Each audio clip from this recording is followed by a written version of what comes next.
Yes, have sir. you. How are you? Thank God, Jonathan. All seems to be quieter in Um, the home front. yes, we could, all of Israel could definitely breathe a little easier now that everyone has returned back home.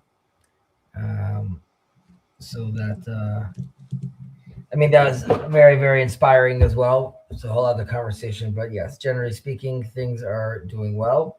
There's obviously many other issues that we still need to tackle, but on the home front, also the kids are doing well. Wife, I think, are doing well, and I can't complain. I'm getting over a little, a little cold. Had Sorry for 1 second. Terribly sorry. Um, Responding to my wife. Uh, Always important. yeah.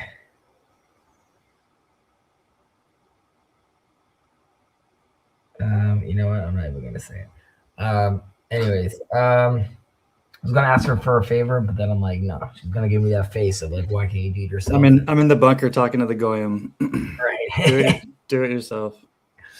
um, I had some unfortunate family news this month. A cousin of mine unfortunately committed suicide, and that was quite unexpected.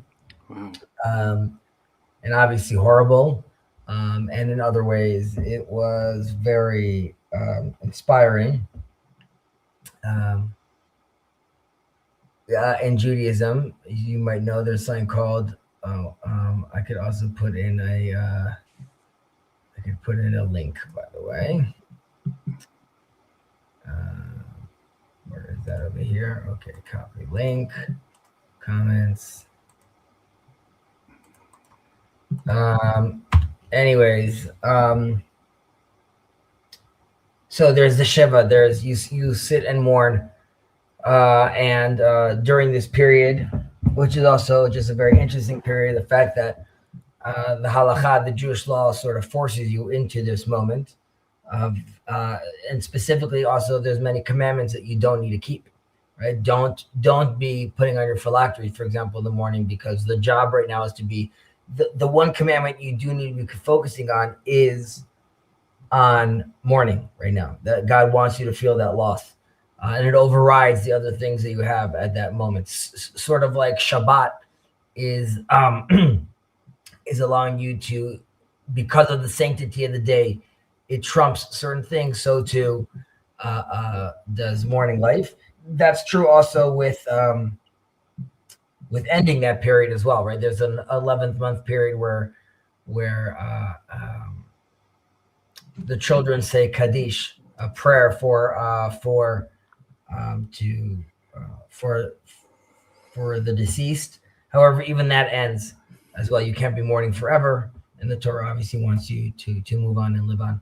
Either way, during one of these days, we were talking together in the family because literally on Thanksgiving, my cousin was by my house, and it was actually where we usually have these big family dynamics. It was quite more intimate, and we're all scratching our heads like, what did he say? Like, what did he say during that Thanksgiving? Because everyone was opening up, everyone was being very close. Nevertheless, we all decided, the cousins together, that we should all get together, and of course, let's, instead of going individually, let's all to go together as a family uh, to the morning tent. And when we got there, it was like freezing cold at night. They live looking at Herodian, one of the palaces that Herod built, his private villa, and it was outside. They had like these tents outside with like these heaters, but all my cousins, and like as you know, we're a very large family. We were all inside, and we were all just singing, and 2 hours worth of just singing different songs, different psalms. Uh, is really very much songs that my cousin wanted us to sing. These are songs that we've sung together in many family occasions. So um, uh, she just kept on asking for other songs, and there was even humor going around there, and like family were cracking jokes. And it unfortunately, years ago, when we lost my uncle and my cousin were killed in a terrorist attack, we also all came together then as well. And all the cousins were saying how it was very reminiscent of that, how we all got together as a family then, and we're all getting together right now. And unfortunately, like, it wasn't our first rodeo. However, my cousin shared the next day a message that she got from, because when we left the tent, I looked outside and I saw all these people from her community. And the WhatsApp message was that I came to console you, but I was stopped by this wall of music from like your family, basically. And it was inspiring. We were watching it. So this is a convoluted and long way of saying that, like, even though there is death and there is obviously pain and there's loss and there's an ending of some sort of period or chapter in someone's life, there could always be a rebuilding from that as well. Obviously, community matters as well, which is one of the issues we have with our lovely Noahides as well, with regards to community. But community, family, Jordan Peterson talks about this often, about be the person that everyone comes to in the funeral, something like that. But right, if you could have multiple people in your family be that person, right, it changes the whole dynamic then of a whole funeral at that point. And yeah, so that was going on. But again, I was looking at that as like, I see there's a lot of comments over here, but it's all good. It will be okay. Anyways, yeah, we have a feeling the version of the yeah. Right. Very hard to know. And Masorati Hush would attack. This was an attack in this is like 2001. It's 2001 on the coffee shop on Hillel Street. The day before her wedding, it was quite intense. But that's not why we converge. We converge aside from saying hello and seeing how we're doing. You were mentioning to me behind the scenes how you were having discussions with your Jewish folk. You were sort of not struggling, but ruminating over the ideas of technology, Zionism, and I guess I don't want to say ultra-orthodoxy or ultra-orthodoxy, but more specifically how one should relate to those things. So kind of a combination of maybe more Haredi practice or usage of technology or its relationship to technology, but then also technology's relationship to what's happening in the world, and maybe ways in which the Messianic age will unfold, right? The things that start to look, prophecies or ideas that start to have a path of legibility with technology where things exist that 100 years ago, 1,000 years ago were not even remotely decipherable, right? And I think one of the maybe more famous examples would be like the airplanes carrying Jews to Israel, being interpreted as eagle's wings. Like how else would you have understood what you saw if you saw something like that from the future? And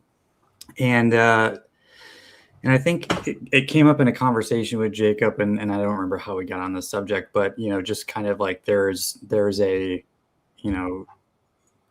an insularity in some Jewish communities about technology usage, exposure, things like that. And I think he mentioned to me that you have a criticism of that, which I don't think is a surprise. I think I've heard you talk about it before, or at least the tension and the dynamic between how rabbinic authority kind of handles questions of technology usage, right? Um, and but I tend to I see myself as being very much an enthusiast of technology and someone who understands it well and am surrounded by it in my sort of secular non-Jewish existence, but also see a lot of the wisdom of limiting exposure, and so I almost have this ironic this contradictory viewpoint where I think the technology is super exciting and is in a lot of ways going to be a conduit for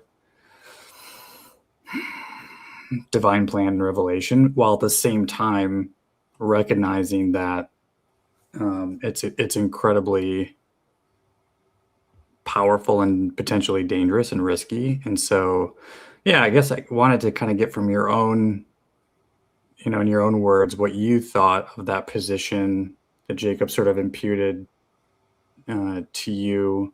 Again, didn't seem like it was anything that you would maybe disagree with, but like I thought that was an interesting conversation because I'm very pro tech, but also very like I understand the Haredi sensibility. Okay, so there's layers to this only because like you said, you're bringing in the sort of the Haredi, the ultra orthodox.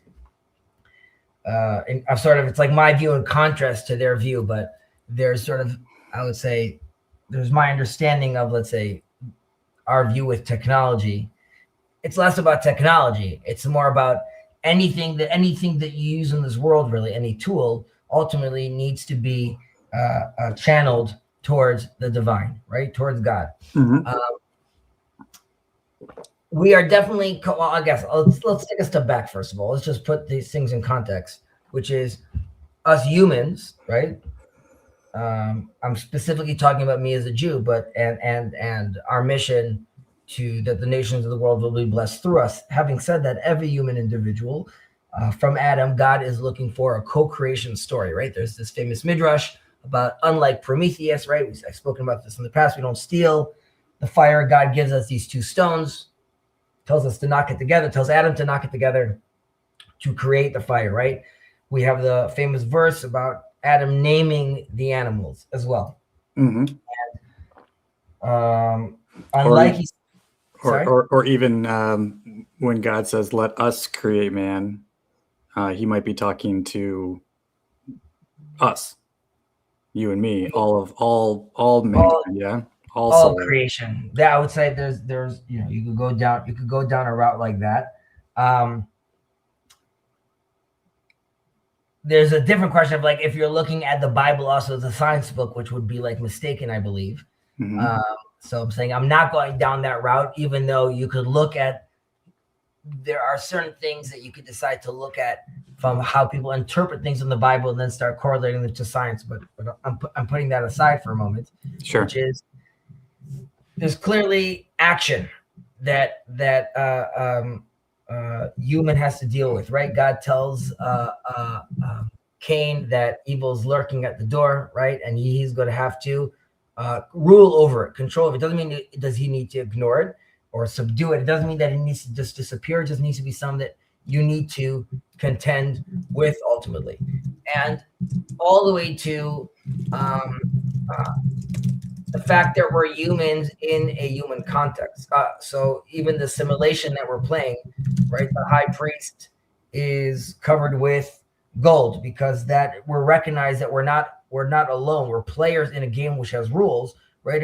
If the families of the earth are going to be blessed through us, or when we come to the land of Israel and we see that all the other nations have kings and we take on a king, these are elements that we need to take on because, like the other humans and like the other nations, right, we're also participating in this world. We have oxygen, we have water, we're going to be in this land, we have to deal with things, we're going to have to use weapons to fight. So we are not dependent. While, yes, there's many miracles, right? As you know, if you think about the blessing we say about bread, it's a whole long blessing.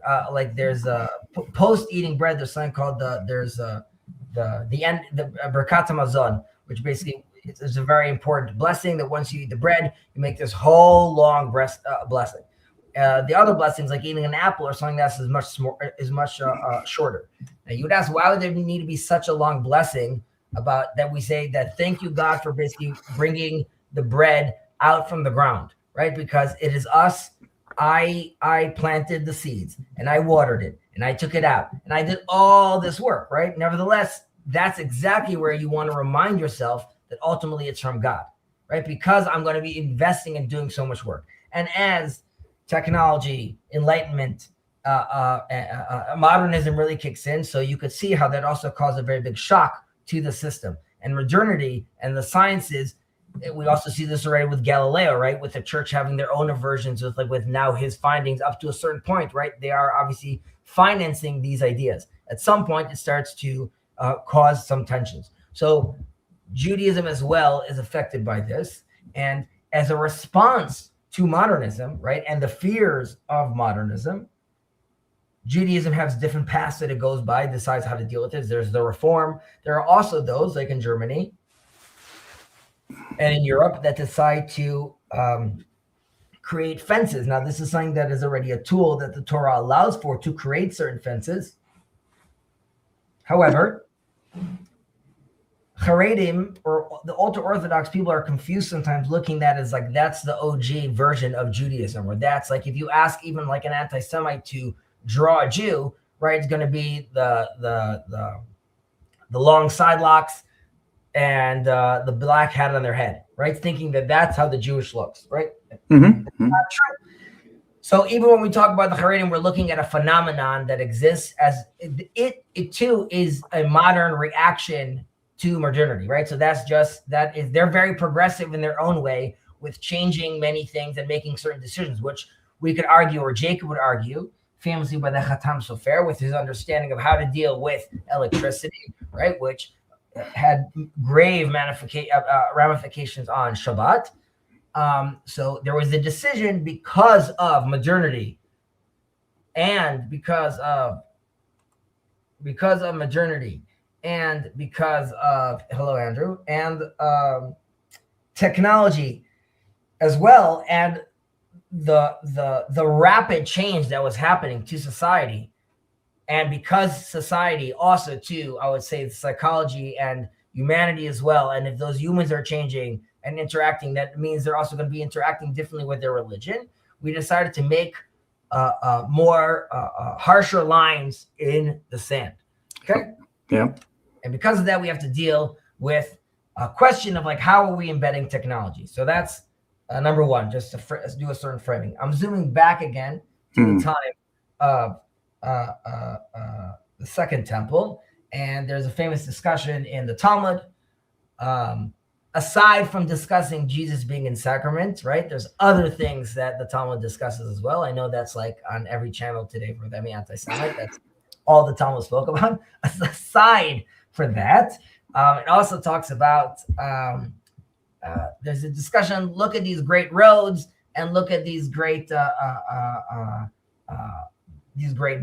that the Romans built. And this other rabbi goes and says, yeah, but they built these roads so harlots could stand over there, and they built these stadiums so people could participate in foolishness. Now, ultimately, you could see over there, which is like there's a new or a good that's being offered to society, to the world, right? Like new roads, that's amazing. The other rabbi's critique of it is not the fact that roads are built, it's how those roads are used. What is the end goal of those roads, right? So he's critiquing not what's built, but how those things are being used. And I was going to quote something about having to do with potentially like with AI and technology, but I think we'll come back to that in the end. So this then goes back to, how is Judaism supposed to really be dealing with these technologies? And when we're looking at a community that is seemingly has refrained from engaging with it. Now, they use electricity and they use lights, right? So I'm saying that it's not the Amish in that sense, okay? However, there is a tension when it comes into what a certain technology like the internet and social media, on like we could talk about AI later on, but specifically the internet, which causes a tremendous amount of tension in the Orthodox community because its level of exposure, right? The internet really is just an open market. So if we've been successful for 3,000 years creating this operating system, right? And because of due to the culture itself and external pressures like anti-Semitism, kicking Jews all over the world, making sure that we're constantly staying confined. So there's a sense where these walls have kept us safe. And now, if I'm offering someone the internet, everything is being exposed right now, from crazy things like insane pornography, right, all the way to quote unquote heretical ideas as well. And now, layer on top of that, not only is it just words that are being written, nevertheless, it could be catered to someone in a way that's even more appealing, right? So the porn is more attractive, and the heretical ideas are more attractive. Then add on top of that that scientists are being paid to make sure it is the most appealing possible for you, right? The colors are yielding. So it's literally, there's a trap element to it as well, right? That like we're all paying, that we're all aware of. So then someone has to ask, well, does this make sense, right? So like my internet has a filter on it, right? Which means there are many sites my kids can't use or they can't get into, which I'm sure is something that's common. However, I want them to still have access to the internet. And this is always a question that I believe the Jew needs to always be taken care of as well, which is living in this world, right? Unlike the prophet who's supposed to stay in the mountains, we're supposed to take these good ideas, and going back to the co-creation element, God is asking us to participate with him. And so when I look at the internet, do I say, okay, I'm going to forgo the internet? And many in the ultra-Orthodox community have something called kosher phones, right? Which is a phone that doesn't have the internet on it. So that allows the kid, if I need to call him, that's great, but he can't just access the internet for some reason. Yep. It's a dumb phone. I'm sorry? A dumb phone, sometimes we call them. Yeah, like a dumb phone, a burner phone, hoping my kids are not, working in the wire. But but I believe the task we've been given is to and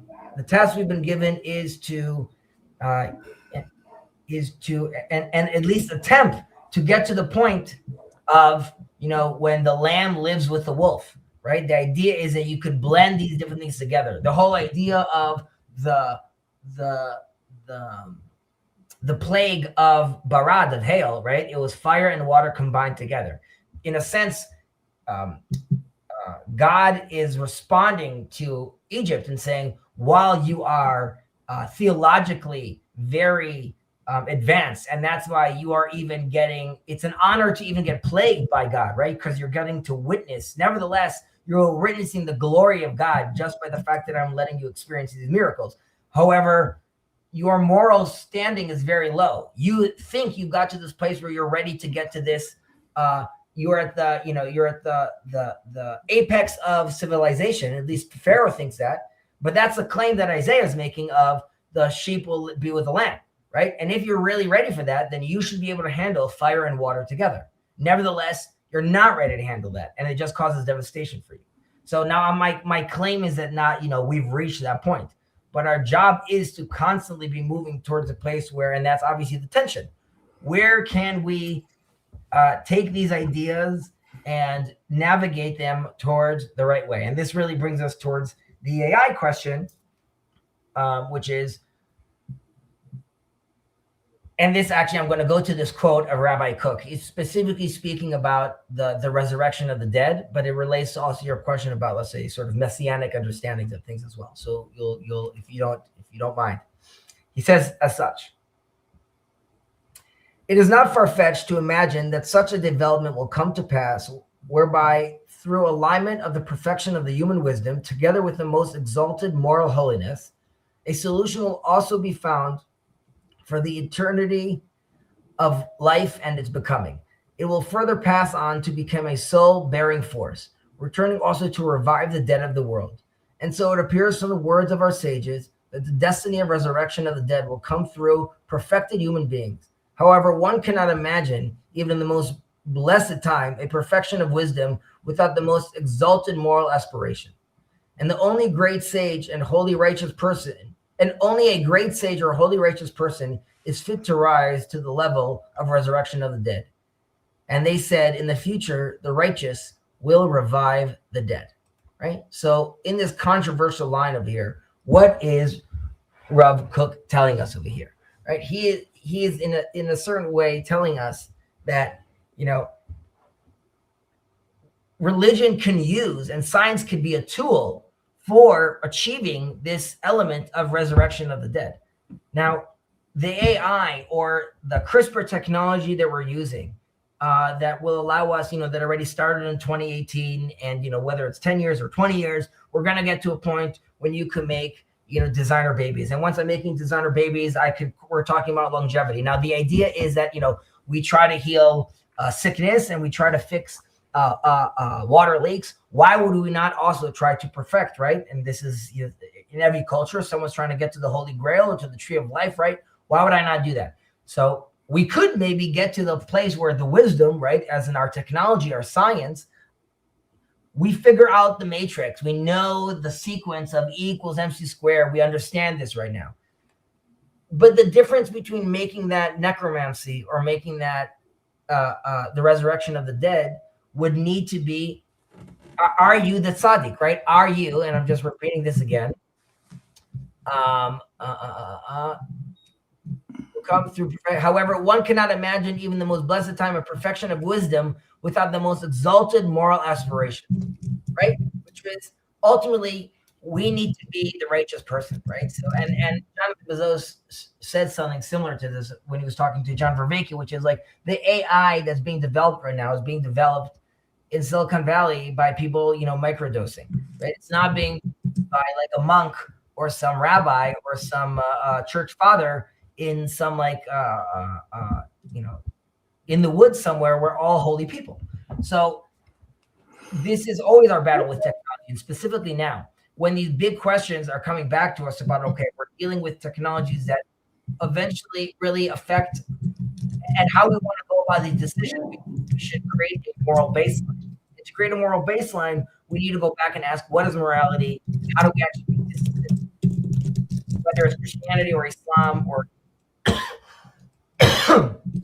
Judaism, all are leading on a single point of an operating system, a moral or a divine operating system that we hold to be true. So I would say we must be aligned in understanding that before we take on that next level. However, we don't have the opportunity to wait for those things, and it's coming onto us. So even if the ultra-Orthodox, the Haredi, were perhaps correct at a certain level of giving us, removing ourselves or shielding ourselves from that, which we could all do in our own certain ways, right? My kids only have screen time on Fridays. Obviously on Shabbat, there's no technology, but we're getting to a level of technology integration where it's going to be, it's going to be inevitable in a certain sense, I believe. It might not be, but it might be inevitable. And then the question is, once I'm trying to integrate people with no reference to how to integrate technology, then it's going to be shocking for them. Like you need to then figure out how you need to on-ramp a whole community that's been like completely detached. And maybe in 20 years, there'll be a technology that even doesn't require, has controlled for that learning gap. And then that's not a problem either. But ignoring technology is not an option.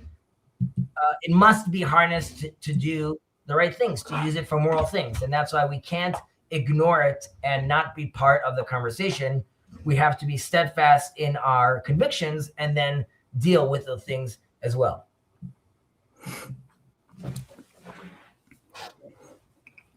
I think I covered all those points, but. Yeah, I think my question would be like, what's the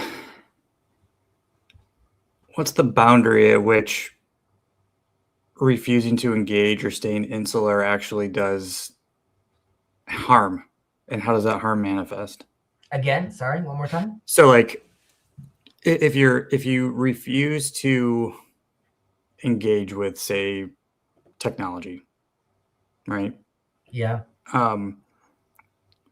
There's a point at which that's becomes a net negative, right? Where is that point? I would say you've reached that point. So specifically in Israel, right? If none of my kids have a cellular phone, then they're not going to have their smart card on their phone, which means they constantly need to have mom with them when they want to log into the doctor to make an appointment, or they want to go like pick up medicine to make an appointment. I need to find my kid, so there's markers. My kid needs to let me know where they are. There isn't a city phone that he could just reach and call me right now. Now, there's an answer for that, which was they made the dumb phone. They used the old Nokia phone, right? Which was like, we obviously need some level of technology. We just don't need the internet yet. So the real question is like, when am I going to use the internet? Unless you're building a full, like a sub-society where you're shopping all on the ground and you're not using Amazon, but then it's going to get to the point, okay, you're waiting 3 days longer to get your medicine. That's starting to sound a little crazy because your son is coughing, right? Like, because that store is not going to make sense anymore. So if you build yourself a reality where you could still get those things, which does happen in, let's say, the more extreme ultra-Orthodox communities, where they very much build their own ecosystem, then you have created a more like a longer sustaining system. However, that model itself will soon run out as well. It's going to hit up against a wall of how your house is being used, right? Like how you're checking your bills, right? Like it's going to be forced onto you to have internet very soon by, the authorities and the place you're living. Right. So it's inevitable. It is inevitable. I see it's inevitable. I'm looking at the comments over here. Ooh, I see Claire's not happy with me. She wants me to be quiet. She somehow thought that you were commandeering the chat as if I didn't invite you to chat. It's okay. My microphone's on my desk, so my typing is loud too. But, well, I mean, it kind of also, this topic will bring us to like the topic we've discussed before about, how will, say, the third temple be built? Right. Right. Like, and but there's a philosophical question underneath that, even though like you could on a technicality, you could say, well, maybe it's not done by human hands because literally no human hands will actually do the building, but it'll still be done through human effort. So is it a literal thing, or is it meant to convey a kind of a more, I don't know, theological or philosophical point? And how do we know? I think both. I think, first of all, I mean, that is this is a known disagreement within Jewish understanding, right? In theology, like, will it be built by man? Will it be built by God? Is it going to be some sort of combination? So the idea of the combination, which I think is so, because the risk is that if the Jews don't embrace the technology, well, it will be inevitable. The technology will embrace them. But if they would only embrace it sooner, then we could get to the destination sooner, potentially. This is the idea, if the Jews keep 2 consecutive Sabbaths, then the world will be redeemed. I always looked at that as less about the focus on Sabbath and more about can the Jews show unity? And this is really true about any country. Anyone as a group, we see this in any movie or any idea, like, we're stronger together. Right now, imagine what it's like when a whole nation gets together and makes a certain move. Right? I would argue that the nation's resolve and demand and makeup, right, demanded that we bring home all our hostages, even the dead hostages. And there would be other countries that maybe wouldn't fight as hard for the dead bodies, right? As far as like being more Machiavellian about it. But there's something about the country over here that wants that and unifies around that as well. And that's why on multiple levels, one, I think the miracle is us actually wanting to build the third temple, and then we'll build a third temple. Right now, there isn't, like, even if there wasn't a problem to do so politically, right? And let's say physically, let's say there was nothing on the mountain and there's no one out there telling me no. Within Israel, we're divided if we want to do that. So how could we build such a house if we still don't even want that kind of house? And being able to see each other and speak to each other across that divide, I think, is the last miracle, which is really unity, which is really has to do with seeing God's image in one another, which is creating some space for another. And this is like, I think this is true really to the whole world. And I think we're supposed to show people how that's done. Hopefully we'll be able to do that. Putting that aside, then there's another technical question. Let's say the miracle happened, Chazi, and you're all together and you all want to do it. Then again, I'm leaning on a tradition, which is God seeing us work together and unified and wanting to do something together. Yeah, we're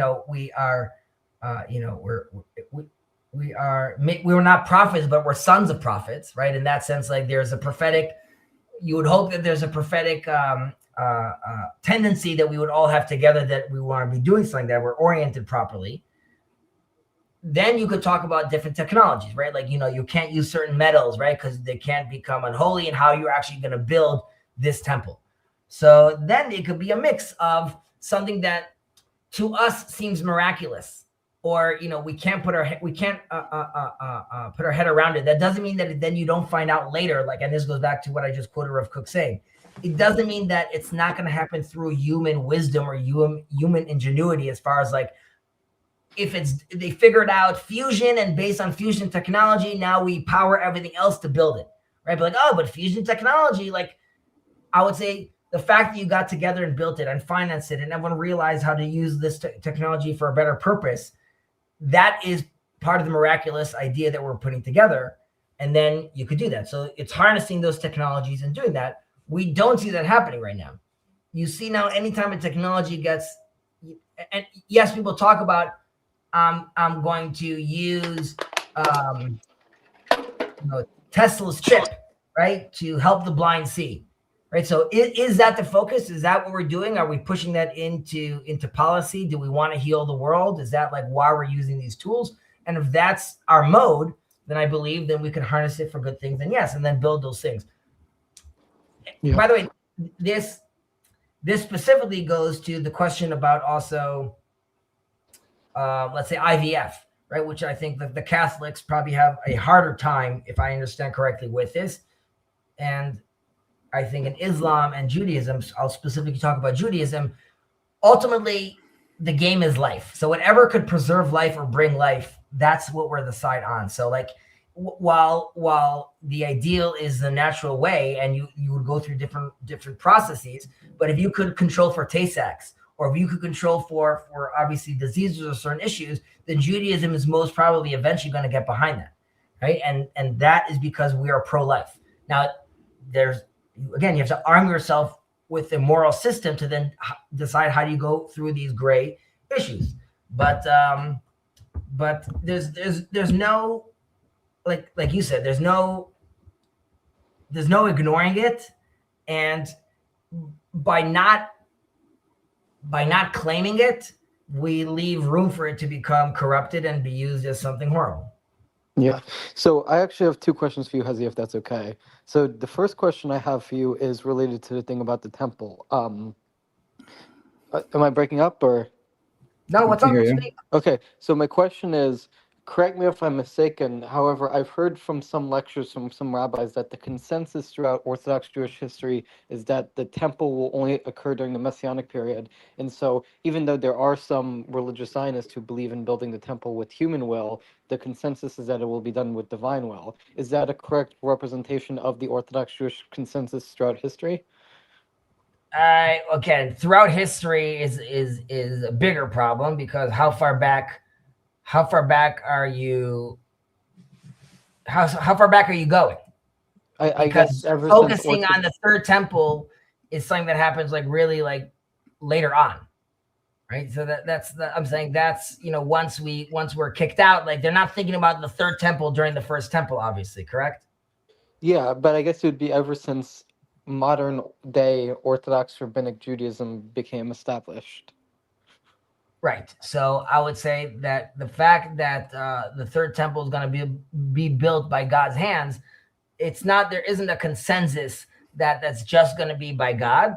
I mean, I take that back. I would say that I want to say if it's the majority or not, but there are definitely voices that look at it being as a joint process together with God. So I wouldn't say it's not the consensus.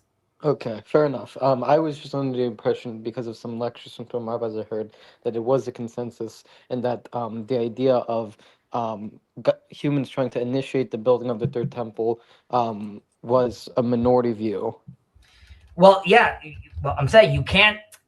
I mean, you're not building the temple right now. Okay. I mean, like that's not something that like anyone's doing right now. Well, some people do believe in that. I mean, it's a small group, but some people do believe in that. And what I'm asking is basically, aren't they in the minority? No, they're not. They're not. Again, it depends how you understand what they're saying, but it's not in a minority. I think there's even an article in English about it that I could probably send you as well, but it's not a minority. Okay. Yeah, I would actually like you. You can send it in chat right now, or if you want, you can DM me on Discord, or I need to find where it is, but if once I find it, I can send it to you. You're not going to necessarily be able to know until after the fact, though, what ended up being the sort of truth of the matter, right? So if the temple's going to fall out of the sky, like a UFO or something, then of course, no human ever initiated that. But that doesn't mean that just because a human initiated it, it means it wasn't from God. So you got to be careful. You got to be careful, right? So somebody has to be the first person to be like, hey, you know what? You know what we should do? Let's go build the third temple. That doesn't automatically make it heretical. Correct. I mean, there's in halakha. In halakha, there's this idea also. It was talking about, I'm just giving in a specific case, but it was talking about something that Jews had to do with actually some sort of hairstyle, which Jews shouldn't do because it resembles resembles something that has to do with idol worship. There was a sort of hairstyle that idolaters would do.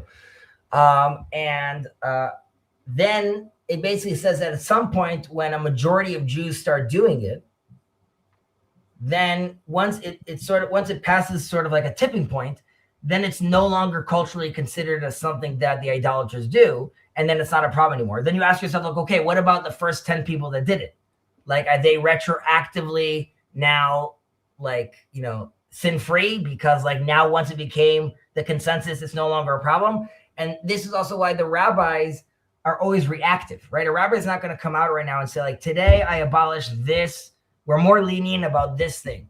I don't even want to use the word lenient. Is once the society phase shifts and shows that it's serious enough, then there could be a serious discussion about certain leniencies or with regards to halakha and how we're looking at certain things as well.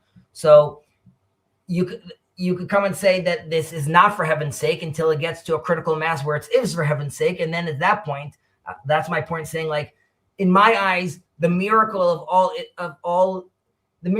of that happening in Israel means that it both happened from the people bottom up, and then the authorities, as in all the authorities, have to have to allow that to happen as well, right? So the court systems and the electrical companies and the water companies, all of them have to come together to actually do this as well.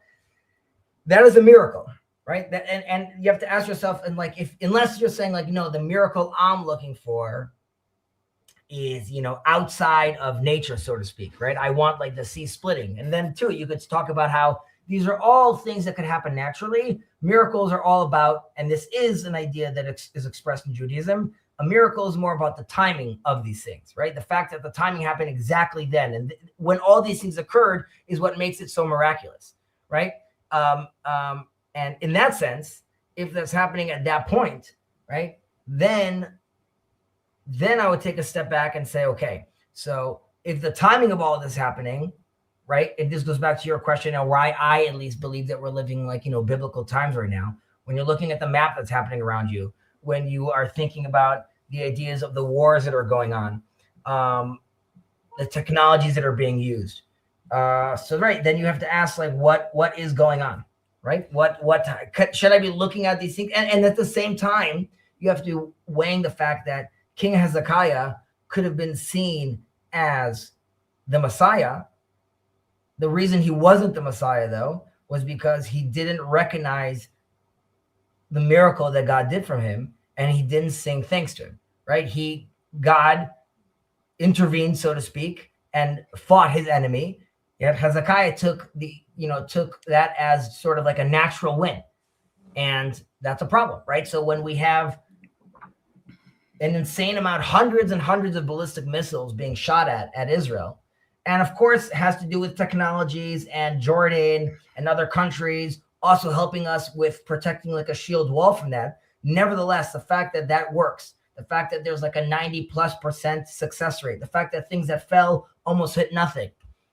I'm saying that almost because there's things that did hit. Either way, that's a miracle. And if we come and saying like, no, God, the miracle we were looking for, like when I'm making the technology, anyone would say, listen, having a 70% success rate would be amazing, right? So if I'm giving you a 90% success rate, you would say like, that's nuts. We would never have imagined that. So you could come and say like, okay, doesn't that qualify as like an amazing miracle? Something you would never have imagined to happen, managing to perform like that all the time. And the timing of it was amazing, right? It didn't happen on a dry run. It didn't happen when the Boston Dynamic robot is doing the dance.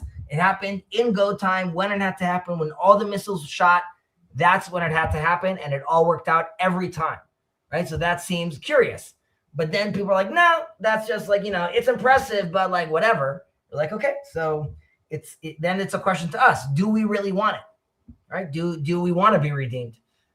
That's a different question. Yeah, and I understand your position, Hezi, and I definitely am more sympathetic to your position than my understanding of Jacob's position. It's just I understand that within the Orthodox Jewish community, there is a general skepticism due to various halakhic and historical implications of mankind trying to redeem, having a more active process in redemption. It's definitely an interesting discussion to be had. It's just that even though I'm more sympathetic to your position, I'm in a position where I really feel like I would like to learn more about the various arguments on either side. Today. Sure. You should just realize, like, you're right, though. Like, you know, we've been burnt. We've been burned badly by this, obviously, right? Think of Shabtai Tzvi most specifically. False prophets is something that's obviously very, very scary. And I could also understand Jacob's fear, so to speak, for people thinking that way, right? Because that could get completely out of control. I mean, I have like this little pin that I wear on my lapel of the temple. And unfortunately, that's, it's become politicized, right? So there's some that look at that as being like, oh, you want to, blow up the temple mosque and like a hostile takeover and a theocracy. But a Jewish state and a halachic state, to me, I don't express that as how you would see a classic theocracy. And I also don't see that as I don't see that being achieved through blood and war. Yeah. I see that as like a healing thing and something that was going to be desired by all. However, I do want that to be in the consciousness. I don't want the idea of the temple as something to be like, yeah, this is something that we just basically pray for thousands of years, but like, we just keep on saying it. And this really also has to do with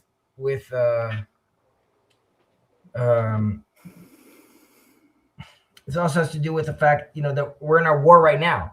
When claims like the river to the sea or like, is this land yours? If you don't know what you're doing over here, if you don't have a vision, you could talk about like it's just like a state and like and since the nation states have been established, like there's like a legal element to that. But I'm talking about if you want to make a real claim, if you're not the colonizer, then who are you? What is your message? And if you don't have if you don't have a message to say, if you don't have something that you're hoping for, and again, that doesn't mean like, and I want to start zoning or I want to start make like architectural plans. Like we're far from that. But the idea that is something that we're longing for, and that is something that we want, and that is something that we think that we could actually achieve. And again, I think we achieve that by seeing the other, by making space for the other, which of course includes our Christian brothers and sisters, our Palestinian brothers and sisters. So that has to be, that's part of that conversation. So the TLC and the Noahide movement, all those are data points and moves towards, realization that we all have to converge in that house of prayer for all nations. And it doesn't look like just waiting. Yeah. And then, so the second question I had for you, Hazi, and this is a little bit off topic, if that's okay, is you mentioned ask earlier... Jonathan. Jonathan is You can ask first, and I'll make the decision. Well, so basically earlier, Hazi, you mentioned this notion of Judaism being pro-life. And I actually did have a question about what the Orthodox Jewish perspective on abortion is, because the reading I've done on this, and this is from a very limited perspective, of course, but the reading I've done on this seems to indicate to me that there are two perspectives within Orthodox Judaism. And so correct me if this is mistaken. Rashi and the Rambam. So to my understanding, the one position in Orthodox Judaism that I've heard is that abortion is allowed up until 40 days, and obviously to save the life of the mother. And then I've heard some Orthodox Jews say that it's prohibited unless there's a direct right to the life of the mother. Is this a correct understanding of the Orthodox Jewish position? The last thing you said, though? That it's banned in all cases except the life of the mother, in which case it's mandatory. Yes, obviously, of course, has to do with the mother. The 40 days is the halachic point, right? Which we could see, like if you're looking in the ultrasound, then you could you could actually see these things. There's also a discussion with the Ramban himself gets into this as well. But the rudimentary understanding you claimed is correct. Again, this is a very, very loaded and dense conversation. Yeah. Well, it's just the 40 days thing I heard is one view established in the Talmud, and then the other view is that even before 30 days, if it's prohibited unless there's a threat to the life of the mother. But I've heard that's considered a more conservative position within the Orthodox Jewish community. You're right. There are some that don't see any difference between if it's 40 or 40 between before the 40 or after the 40 days, right? But there are those that are saying that even during the first 40 days, as in beforehand, like again, obviously in that stage as well. I don't remember though I don't remember the exact source for that as well. But again, I'm sure there's a tremendous amount of information about that. Yeah. And do you have a personal perspective on this?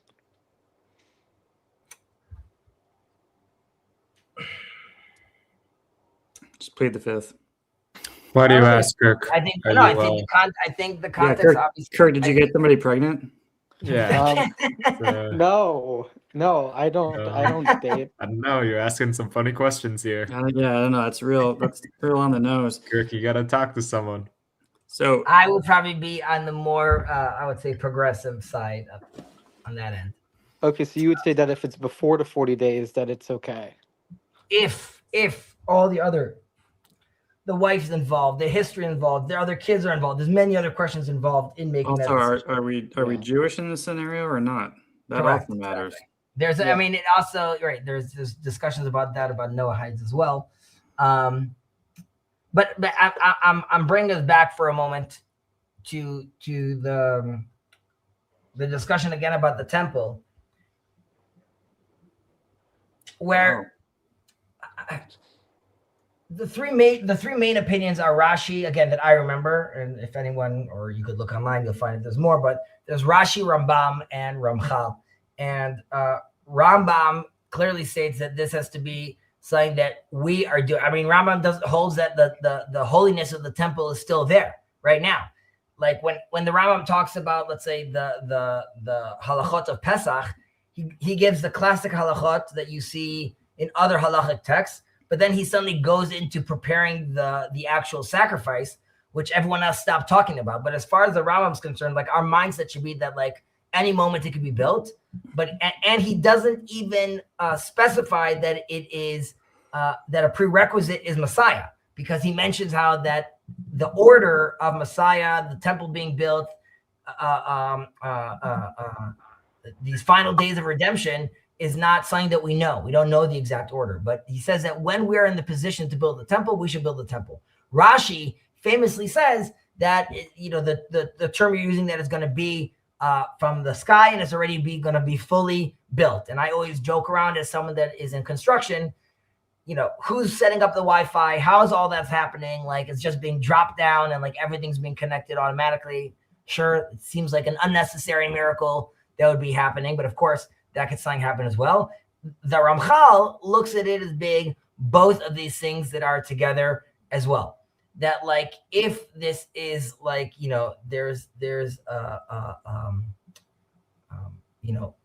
a divine idea, there's a divine orientation, the fact that we want to come together, that we're taking the idea of the temple, of creating, unifying a place for the sacred. And we as a society understand that and embody that idea and then build that idea actually, then that is something that is built with that intention, and then will be graced with God's presence as well. And that is a co-creation element. And that's very much what I personally believe in.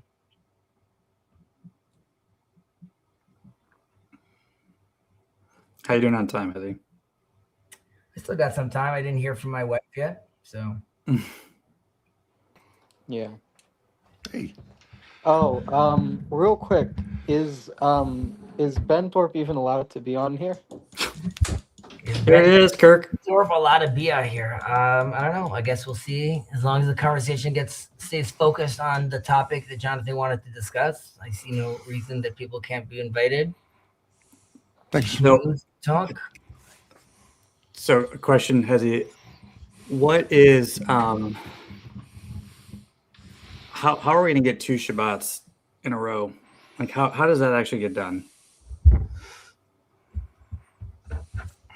Again, my interpretation of the 2 Shabbats in a row wasn't necessarily to be taken literally, even though you could say that the idea of, let's say, the world taking on like a Sabbath day or an idea like that, where we detox from technology, is probably something that the world could adopt. Like, I think that's like a good idea. And maybe as we are growing now and as a society, Jonathan Haidt just has like new work about this, obviously, about the effects of social media, like on humans and how bad that is. So, what movie that is, The Social Network, how we basically, I'm forgetting the name of that The guy. Social Tristan. Dilemma. Social Dilemma, right? That we've had already our first encounter with like AI 1.0, right? Which was like the social networks. And now we're like, we see now that the results of that were not great. And we're blindly going into like this next phase right now. So obviously it would behoove us all to take a step back and just think as much as we can take a step back, because this is already all happening. Having said that, to your question of like, how do we actually get there? I said this earlier, it's about creating space for the other. Like, it's not going to happen. I'm saying this in the context, again, of just being an Israeli in the war we were just in. So hopefully it carries more weight. While there's, of course, place in this world still, unfortunately, for war, it's not going to happen if we can't see God's image in one another, right? If we can't create space for someone else, if we can't actually have a real conversation where we see each other, then I don't see how we could even talk about ideas of a house of prayer for all nations, right? So it's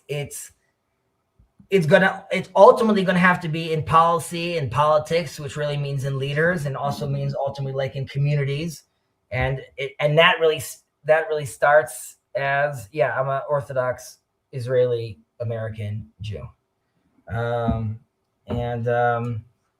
So we're not gonna have that kind of clarity until like all of us. I mean, and I really think this is what the world is dealing with right now.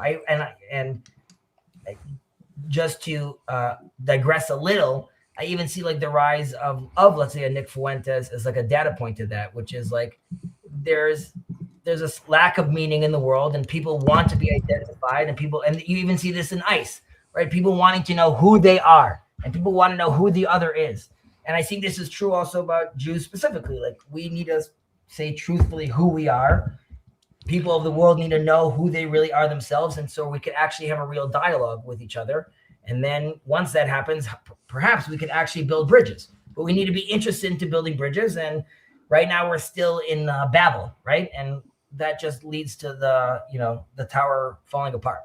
Yeah, and may I? In that understanding, though, Hezi, like, is it only incumbent on the Jews to basically be in that that unity, or is it the whole world? And are we getting closer or further away from that? We're definitely getting closer. I mean, you could look at Steven Pinker's work, which I know like people like, he's not as enthusiastic as you want someone to be, but like where society has gone, we've obviously gone leaps and bounds as far as like, longevity of life and morality and how people are living. And like, we don't even realize how fortunate we are that I mean, it's used as like a classic trope about like, that the walking with the swastika, right, is protected under free speech because like, we've gone a very, very long way as society, and there's obviously still so much more to go.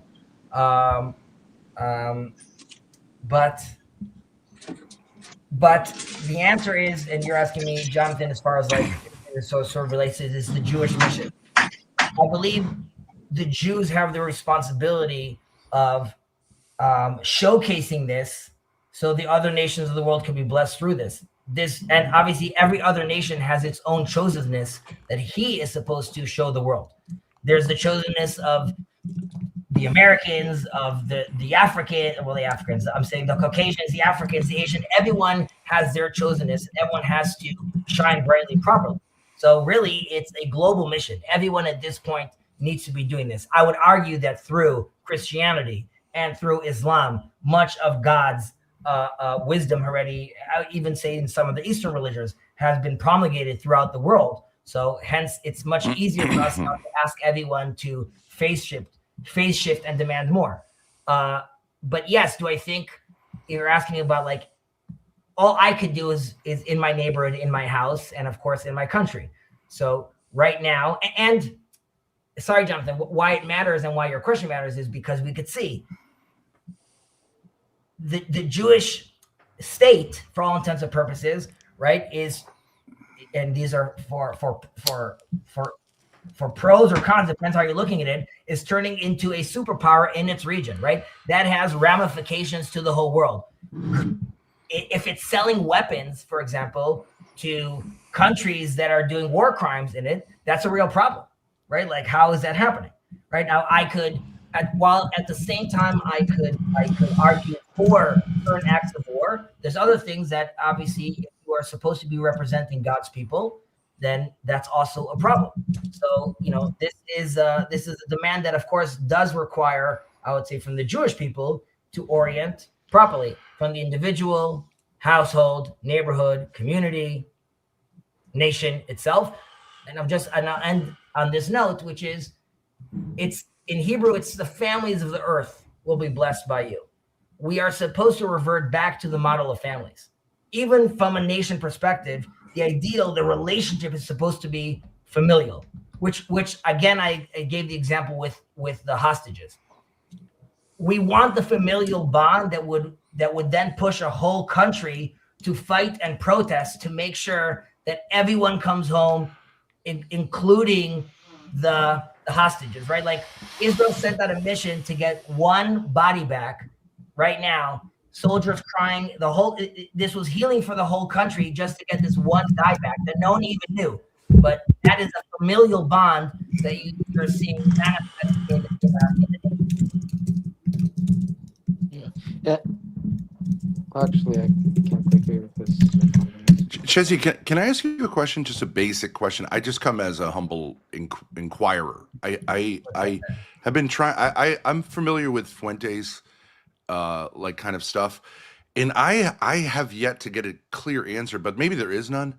When you say, as I understand it, Zionism redefined Jewish as a nationality, like on the identification card in Israel, your nationality is Jewish, correct? Not anymore. Oh, Used to be. Mine is. My son isn't. what is your son's nationality? Israeli. Okay, so but at a certain point, okay, so you're saying all right, so maybe there's been a clarification, but at a certain point under nationality, it would say Jewish, right?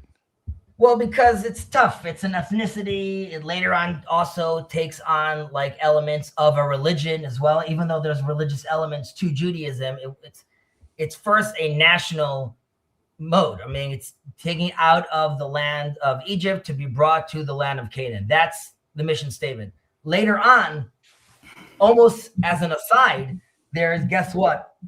There's also these rules at Sinai as well. And that turned into something else. And that's also due to a flood, other issues, Egypt failing, because there's a whole sense that Egypt itself could have been a chosen nation, but like they had their own issues.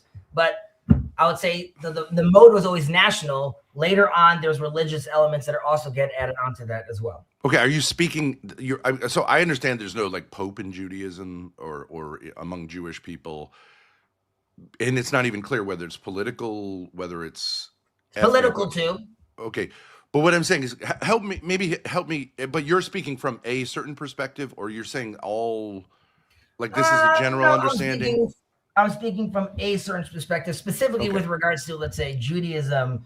I mean, Zionism, or let's say national Zionism, even though that itself is already a loaded term. So I would say that not all Jews, I would say, would be let me take a step back. I would be still considered within the tent of Orthodox Judaism, even with these views. However, not all Orthodox Jews hold these views, and definitely not all secular Jews hold these views. Right. Okay. So I guess what I'm saying is, it seems to me like historically there was a split when Zionism arose as to whether Zionism was sort of really blasphemous, which I think was the majority opinion of rabbis at the time, that without the Messiah, we cannot enter the Holy Land. I believe that's true. You're talking about? Go ahead. What's that? Political Zionism. Well, Theodor Herzl's movement, which was largely a secular movement, I believe that most rabbis at the time have attested, and this I've learned from Jewish, I think, anti-Zionist Orthodox Jews on the internet. So that's all I have. I don't know anything. There were a lot of Jews that were. They saw it as a secular movement, sort of correct. Not a kind of secular messianism. Yeah, the move of individuals to Israel, always rah. Everyone's sure. That. Yeah. Okay. The dream to return to Israel, or let's say the prayer for Zion, always everyone wants that.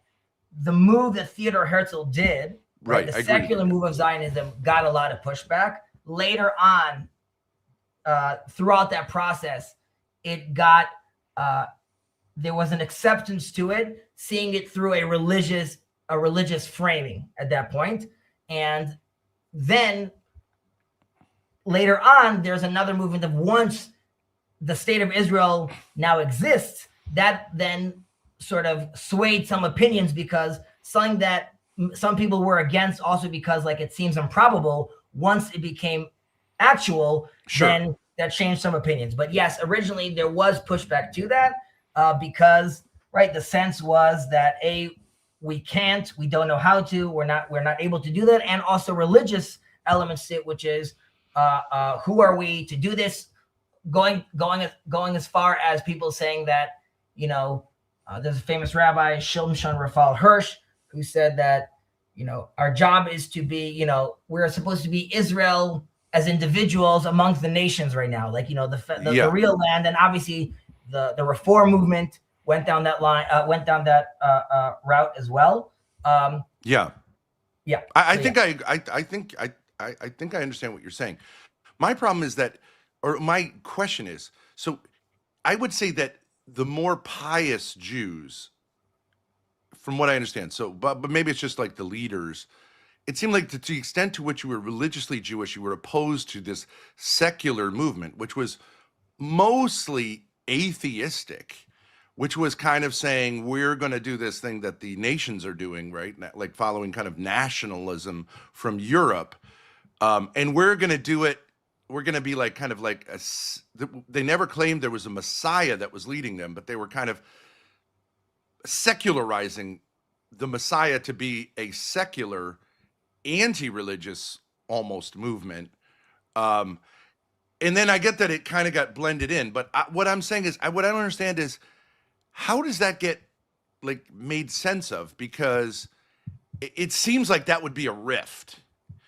Do you know what I mean? In the sense, you're basically redefining Jewishness in a way that almost has nothing to do with religion, almost favors being anti-religious, and following the, I don't know if we can use this term, the goyim's like way of thinking about nations and power. And I know there was also a repudiation of like the idea of the weak Jew who's pious and who abides by, like, it lives in harmony with the greater. It's the idea of the muscular Jew who acts like in a certain sense, the Ubermensch, right? Who is now going to exhibit secular power ruthlessly. And so that could seem anti-Jewish in a way, you know what I mean? And I understand. Those are all good points, and they're actually very, very good, very good questions. So, I wouldn't say, and we spoke about this actually at the beginning of the stream, like the more pious Jews, it's a hard claim. You have to, first of all, separate the European Jews from the North African Jews. The North African Jews are really not interacting with the Enlightenment the same way and modernity the same way. So it's not that they're not interested in coming to Israel. The idea of making your own state is not even, it's not even on the menu as like something to discuss. So it's not like they're against Zionism. It's just not like, okay. The European Jews, there's a split. There is, many Jews become secular. Right. Many Jews decide to, as a response to secularism and modernity, decide to now create many levels of fences and turn this version of what's the ultra-Orthodox Jews, or what you would call a quote-unquote pious Jew. They come down and say like, no, we're locking into this thing right now. And the job is right now to basically only learn the scripts basically all day, all night. That is it. And they are reclusing, they become recluses basically. And we're dealing with a lot of that in Israel as well. Now, wait, can you explain to me what you mean? You said the word scripts. What do you mean by that? No, I'm saying they're holy scripts. Their focus becomes inward, basically. Their focus becomes, I'm not engaging with the outer world in that sense, as in I'm not moving forward. Oh, like what I'm calling the pious? You're talking about what I'm calling the pious? They are now locking up like a certain garb, the black suit, the black hat.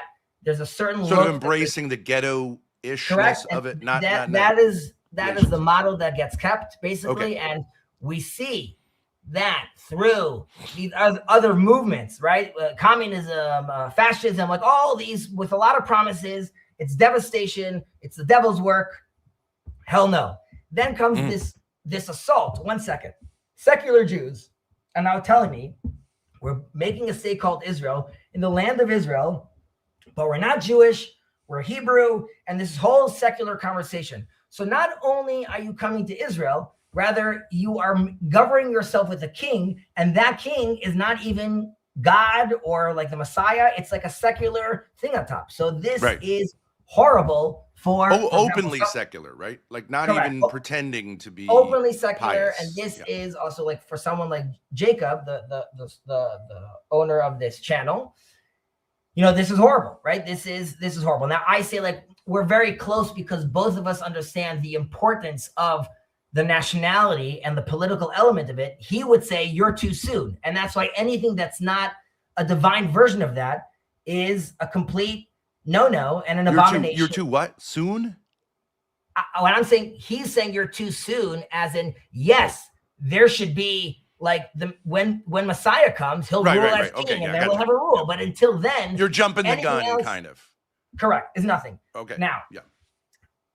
in my perspective and other perspectives that were at that time also considered pious Jews, they saw this, and there's a term in Judaism called there's the Davidic Messiah and there's the Josephite Messiah. These are archetypes as well. These could also be seen multi-level as actual individuals, archetypes, movements, ideas. There's different levels of interpretation of these ideas. Yeah. Either way, the archetype of Joseph, as in wearing the garb of Egypt and being very successful for a protector of the Jews and for the world during his time, right? Mhm. That is a model of messianism.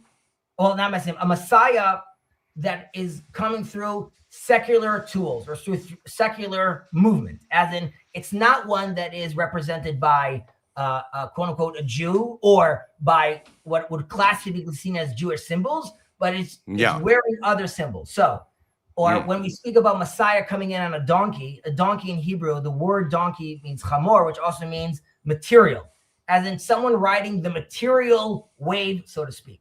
And the interpretation is that, and I'm taking one step back, our sages have already interpreted that when we come to the land, God says, and when you look to the nations around you and you see they have a king, you could give yourself a king. And we've interpreted that as you don't live in a vacuum. You are Jews that are living in a real world where there's other nations. Mhm. While you may be chosen for something, right? It's not necessarily to create the democratic system, right? There's Socrates, there's others ideas out there that they themselves, there's other prophets out there as well. There's other stories going on. Yeah. When you come to the land, you will see what's around you, see what the other kids are playing in the field.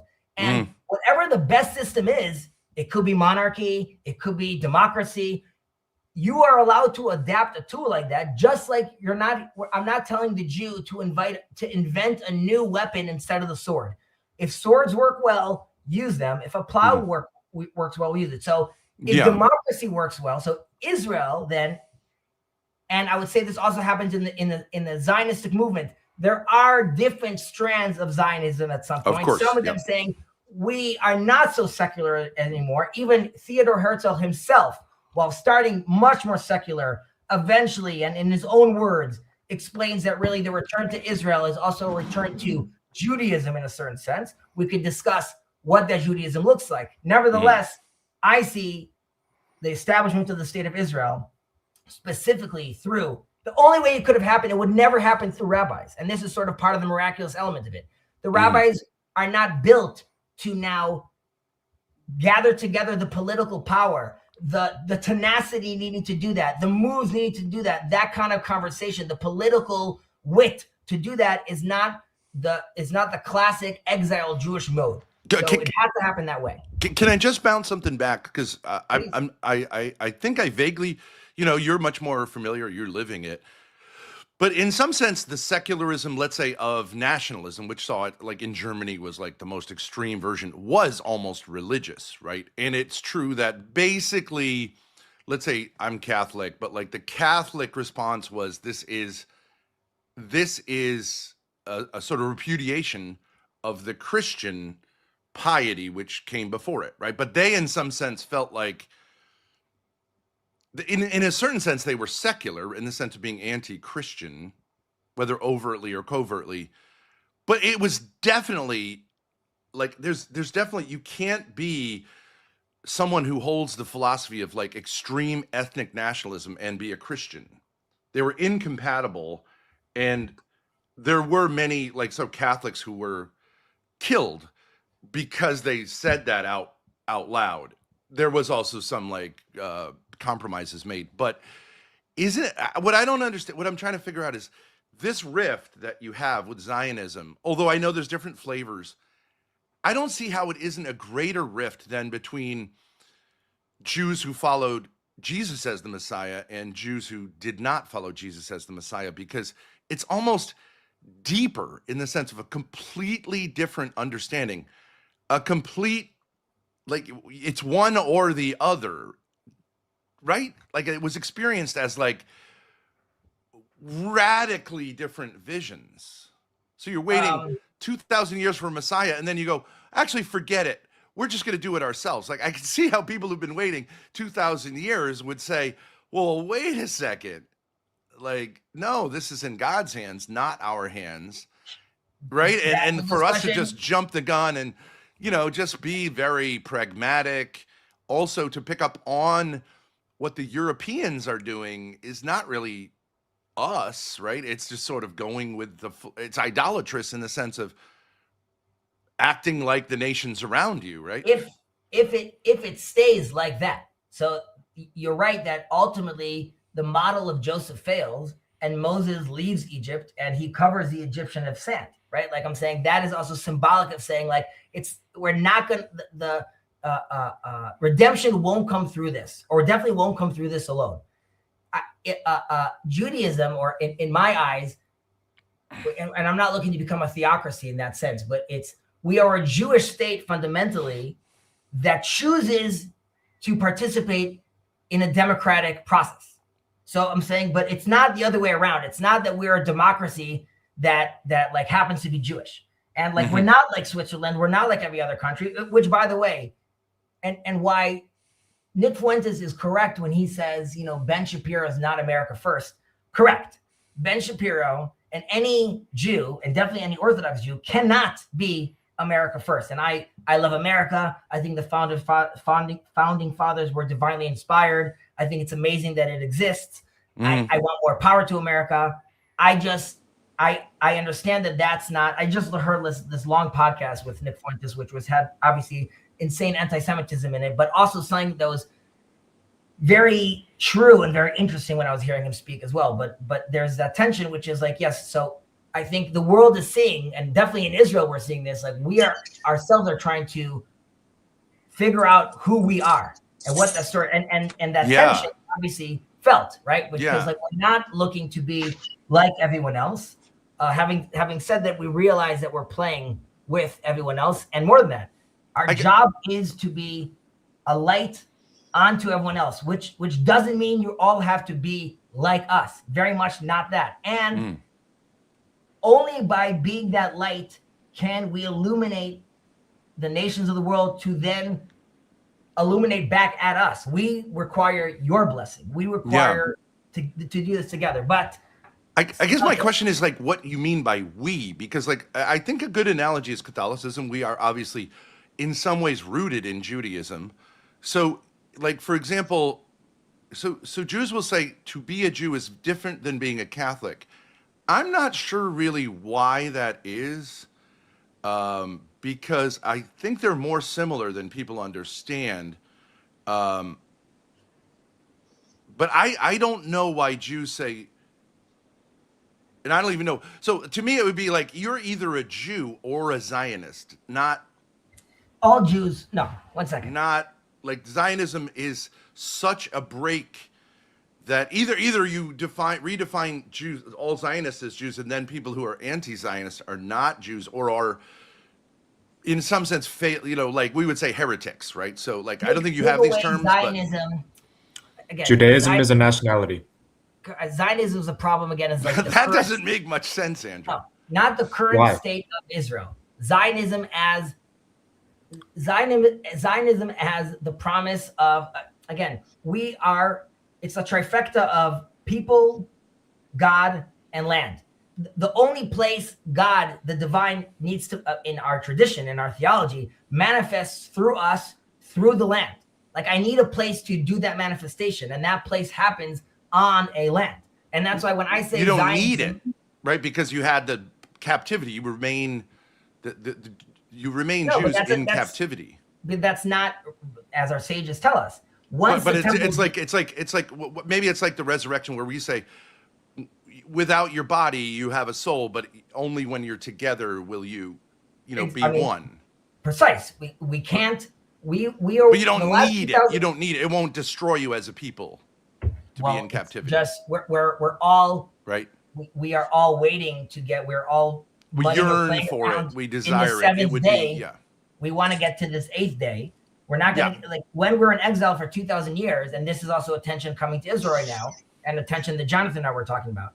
For 2,000 years, we were practicing a dry run of Judaism in diaspora without a land, right? So this is like a shadow of what Judaism used to be. Plus, we're basically 2.5 tribes left of the 12 tribes. You're talking Right. about like a nothing of a nothing.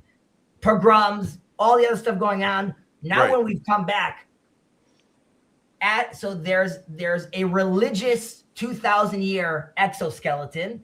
On top of that, there's a thinner veneer of secularism and modernity on top of that. Yeah, Okay? yeah. And now we come back to this land, which And European nationalism. I guess you included that with secularism. but right? 1948 now, son, that now you're like in this Bible story. You're like, one second, I'm literally back to Hebron and this land and that land, and there's the Temple Mount. So now you have like this people that are slowly trying to remove this exoskeleton, but doing that and keep on falling. Second, also trying to run a country and be a superpower while you have no tradition of politics and actually running the government, right? You have 2,000 years of just arguing, talking, and doing and surviving, but not actually not wielding serious power. You're dealing on with a national level. Yeah. not even that. You get smacked in the face with the beautiful God irony, which is, guess what? And you have a people in your land, and those people are from Ishmael, and you have to now deal with all these people that are also on your land. So that to me is like one of our biggest trials, which is like this is like, it almost couldn't be any different. That this is how it played out in a certain sense. To me, you almost would you would have a level of trauma trying to make sense of this that would lead you to like schizophrenia being the norm. And I do believe there's an argument that like there's a kind of psychosis that has taken the place of rationality. But I'm very interested in what Andrew has to say. He seems to think it's super easy just to say Judaism is a nationality. I really don't get how that would be true. Well, so without any.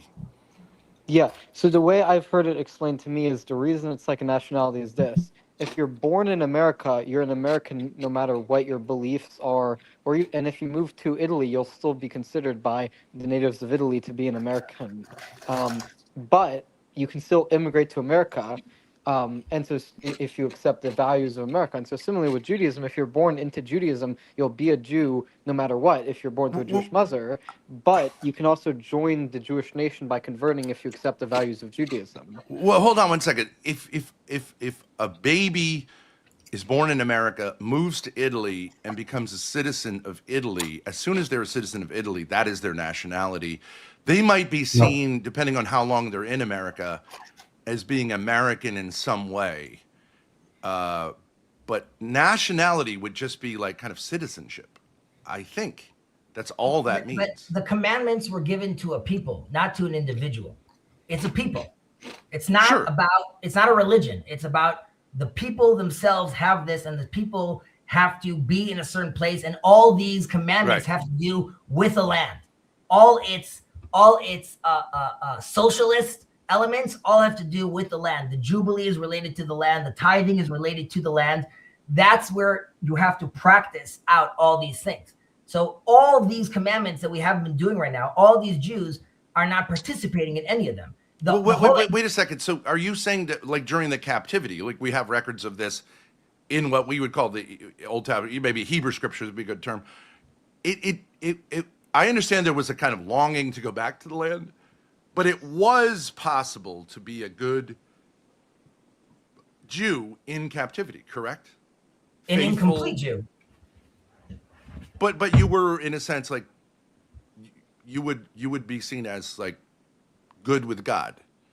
Yeah, But good you with would God- yearn for. Yeah, I mean, good with God in the sense of like obviously trying constantly to do better and repent, but your mission is to be a priestly class and bring blessing to the world. You could only do that in your homeland. The reason you're not in the homeland is because you've strayed from God's path. You're not oriented properly. Right. All those reasons why you kicked out. Yeah. You want to come back because that's the place where you get to practice these things. No, I Make get it. them- I do get the yearning. I'm just saying, when you say it's impossible without it, I would say like, well, okay. It's not it's kind of full. an incomplete or like but I would say wouldn't that still be clearly in the Hebrew scriptures? There's a religion which has priests and a priesthood and a temple that has not been restored. I don't think at all. I don't think there are any Jewish priests today. No, Yeah. there's So those if things I may There's pose a a priest- question, There maybe is that right? There are priests. well, there's there's a Kohanim. priest there's a priestly class. I happen to be from the tribe of Levite, for example. So like, and there's some rituals that we still do like during prayer, but you are correct that post the destruction of the temple, I mean, that's where, I mean, this is a series that we're doing over here on prayer, which is, that's when institutionalized prayer gets set up, right? Because there is no longer that conversation at the temple, right? Where Right. prophecy leaves. We become, I mean, not abandoned, but obviously the retraction from God becomes even more severe. There's a harsher retraction, and we are now up until 1948, I believe we've been in this exile period. Right. Okay. So, but you have no functioning ritual religion without the temple being restored. Like in No, a sense, we have- Catholics have had like priests can't function in like Ireland. You know, when the English were there, they'd be shot. But like we still have it. don't have presuppose that the Vatican has to be functioning for like a priest. No, right? so but with Judaism, it's much more closely tied to the actual. Yeah, temple. but we have prayers 3 times a day. Yeah. In the states, the priests don't bless in the states or outside of Israel. The priests bless the congregation only on the Sabbath.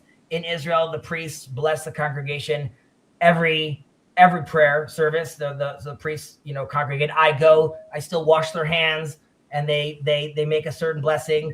There's all the high holidays, obviously. There's blessings, there's customs, there's the Passover Seder that we still say. So all those things, and as much as possible, we maintain as much as possible to what was in the temple.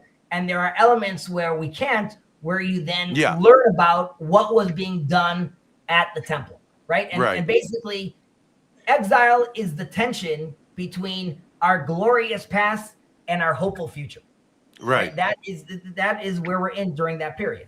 But you know, like so Christians, if you look at Christians as like a branch of Jews, which I think clearly early on they said, it's very clear in the New Testament, the temple becomes the body of Christ, and therefore we have a kind of, not even just a substitution, but like a better option, or whatever you want to say, right? A fulfillment.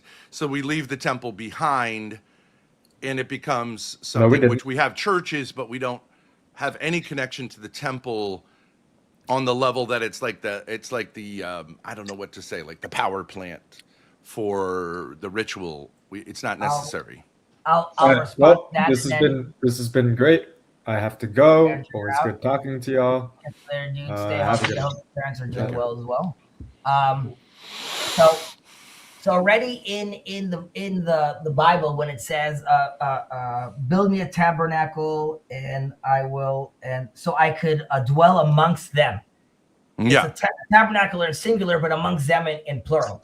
And our sages already have said then, which is really build me a tabernacle in your heart, right? Which is like ultimately, we have to even the Holy of Holies that has the ark, right? That has cherubs on top of it. Clearly, there's a cultural appropriation over there that's happening, right? God is aware of the context of the cherubs in the other context of the cultures in the region. So we're using that as a certain tool.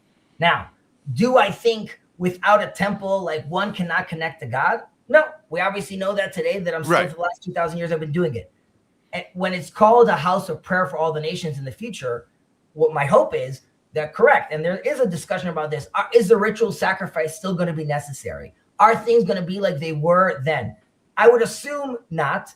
I don't spend too much time thinking about it because it doesn't really matter at this point. However, I'm very much okay with the idea that as long as humans phase shift morally and properly, that when we get to the point where, redemption comes and we don't need a temple and it's something else that we call a temple, but it's some other symbol, fantastic. Like, I don't. Okay, mind. but all right, but why do you say the land needs to be taken literally, but the temple, which I think in traditional Jewish piety is even more sort of like the place, like really super important, and the Wailing Wall, the endless sort of like sorrow at losing the temple, you go, well, it could just be a spiritual thing. Because like, I'm seems not like very casual.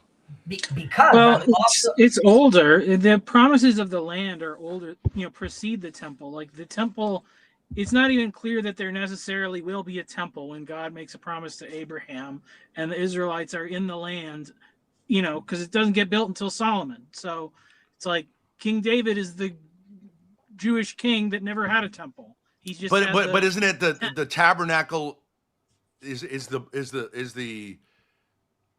isn't the tabernacle like a tent that goes with you? This goes all the way back to Moses, right? Like That's there before we is a had sort the of temple. dwelling place, right? before we had the Proto temple, right? Yeah, but it's like at a certain ark, point then it all that, settles down. yeah. I mean, there's like, well, let's see how would we have this discussion if like the Vatican City gets blown up? Then it's like, where is the Catholic Church? Does it still exist? Is that still an Super important easy. thing? It's super easy for us. Well, I think so. I mean, I think so. It's But enough. I mean, it's not. But it's not also like. But Because even the papacy has been in other places than the Vatican, no real problem. The person of the bishop carries the role, not the place. But yeah, but it's still then it's still an important part of like, okay, so what makes what distinguishes a Catholic from an Orthodox or something like that? Is still going to be tied to some of that history. I mean, yeah, I agree. And I mean, it's like, hey, if Atlantis was a real place and there was survivors, they are just part of whatever, they just got blended in with everybody else. But I mean, that was even the distinction from the Roman Empire onwards, because it wasn't a religion. Judaism isn't like thought of as a religion until like the 1800s or whatever it is. I don't think that's true. Well, but it was the people that are. Well, let me ask you this. The distinction is the people that come from that place, and even you can say like, even when you have exile, you have two exiles. If Jews that went exiled into Assyria, they lost their identity, but even in exile in Babylon, it's connected as you are people that came from that other place to here. So I mean, a place is always a part of a person's identity. I don't think. But Michael, the argument that Ben is saying over here, let's say, not forget the land, but you're right. The focus on the temple, right? The temple. How am I okay saying like, forget that? First of all, it's already downgraded from a temple to a house of prayer later on in the prophets. Second of all, the prophets also speak in language of, do you think I need your sacrifices, right? Ultimately, these are all tools. Now, we still have the language of the last of the prophets, right? So the only thing I could be looking through is the language of the prophets, and then through hopefully a real tradition, even if it's a oral tradition, that then let's get it written down about like what are the rules, how to even interpret those things. So those are my tools. And are you not including philosophy like in a basic way? Of course. Okay. All right. Okay. Of course. I mean, Maimonides definitely goes the route of Aristotelian philosophy until that sort of gets debunked later on. There's Neoplatonism, which makes its way through, let's say, Kabbalah, which it's not really mysticism, but for all intents and purposes, we'll say mysticism right now. Do you know there's a guy on the internet who's a direct lineal descendant of Maimonides? It's very cool. And he's called Hormaxer. He's like a kind of a sleazy guy in Las Vegas, that's but his unfortunate. last name is Maimon, and he claims direct lineal descendant. It's just an interesting factoid. I'm Sure, not I trying don't know if his great grandfather is so proud, but hopefully, hopefully he's well. So Yeah. when I think about the temple again, I think now we're using the idea of a centralized place, right? That assuming us humans still need, right? We need a point of orientation, and that point of orientation is a place where we could imagine, this is how we could, because ultimately, right, God, hence there needs to be a retraction. We can't ultimately really see God. So whatever the experience is needs to be contained in some specific point, and that point is what we call the temple. So for all intents and purposes, that's what I'm longing for. That is... You're saying all humans need that, or like the All Jewish humans tradition need needs that? All humans need that. Because I believe, Catholics don't need it. Like, we spiritualize it, right? So we would say as the Jews, Zion is heaven, right? So we right, would but say, I was saying, so Jews later on, and I'm sure there's a lot of, you could see how this would get similar to the ideas in Christianity, but movements of Hasidism, Hasidut, definitely start talking about the righteous man, that he himself is basically embodying God in a certain sense. Right. And so you could see how that starts getting like, Judaism needs to be careful about that kind of terminology. But yes, we ourselves are those vessels for God. And that's why, like, I don't need necessarily a real temple. Any conversation though, at that time, when the prophets are speaking about that, there won't be any more war and the sheep will lie with so there's a point of orientation where everyone comes together. What that looks like, I don't know. I don't know what that looks like. I don't need to die on the hill that it needs to be the height that Ezekiel described in his vision, Sure, or it needs to be there. but you do say like that the land has to be like literally that land, and I'm just saying like that wasn't understood to be the thing prior to the Zionist movement. No, that was Like, always the. I know there was a conversation. yearning That's for the land, but this idea of like it's okay to do it in a kind of secular way was not part of the thing before You're right. Herzl. And so it's kind you're of an right. innovation, which is fine. I'm not saying that. But I want to pick up on what Michael said. See if you could listen to this. I know this could seem contentious, but Michael said that Judaism was never seen as a religion. Okay, but I think that, Chezzy, you would say that Jesus was in some sense seen as a Jewish rabbi, and of course you might say he was a radical rabbi. Okay, whatever. But when he said like, you claim to be children of Abraham. Well, let me just real quick. You claim to be children of Abraham. God could make children of Abraham out of the rocks here. Those are true children of Abraham who are, have the faith of Abraham, in other words, not by blood. So at least that opinion was there, that there's a kind of true Israel, which has to do with the heart, so it was not seen in a certain sense as, you're not a child of Abraham. You know what I'm saying? He spiritualized it, right? He says it's not blood, it's the faith. So that was clearly there.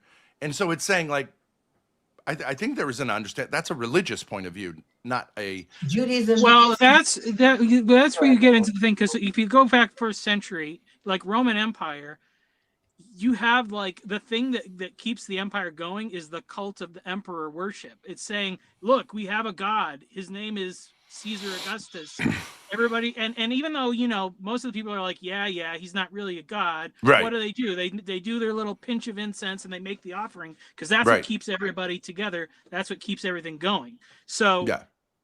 And that's just the thing of religion and nation. It's all with that emergence of nationalism and the idea that even there was some sort of a plurality, that you first had Judaism as like a distinctive religion.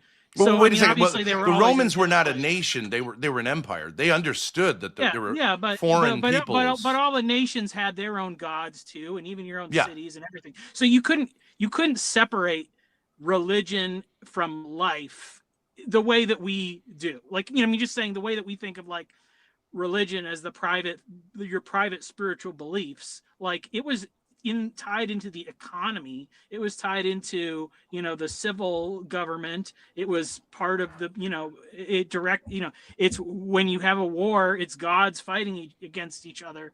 Like everything is religious in some Correct. sense, Which I think that's still true today. We just have different religions. And I think that I think when you say national, I understand like that it's natus, where you're born is the origin of it. But I do believe that 19th century nationalism was a new thing. Sure. The idea of it being all like a kind of religio about like a certain people defined, it had to do with unifying disparate peoples. Like the idea of a German people is ludicrous. There no real coherence. But this is also due to reality, right?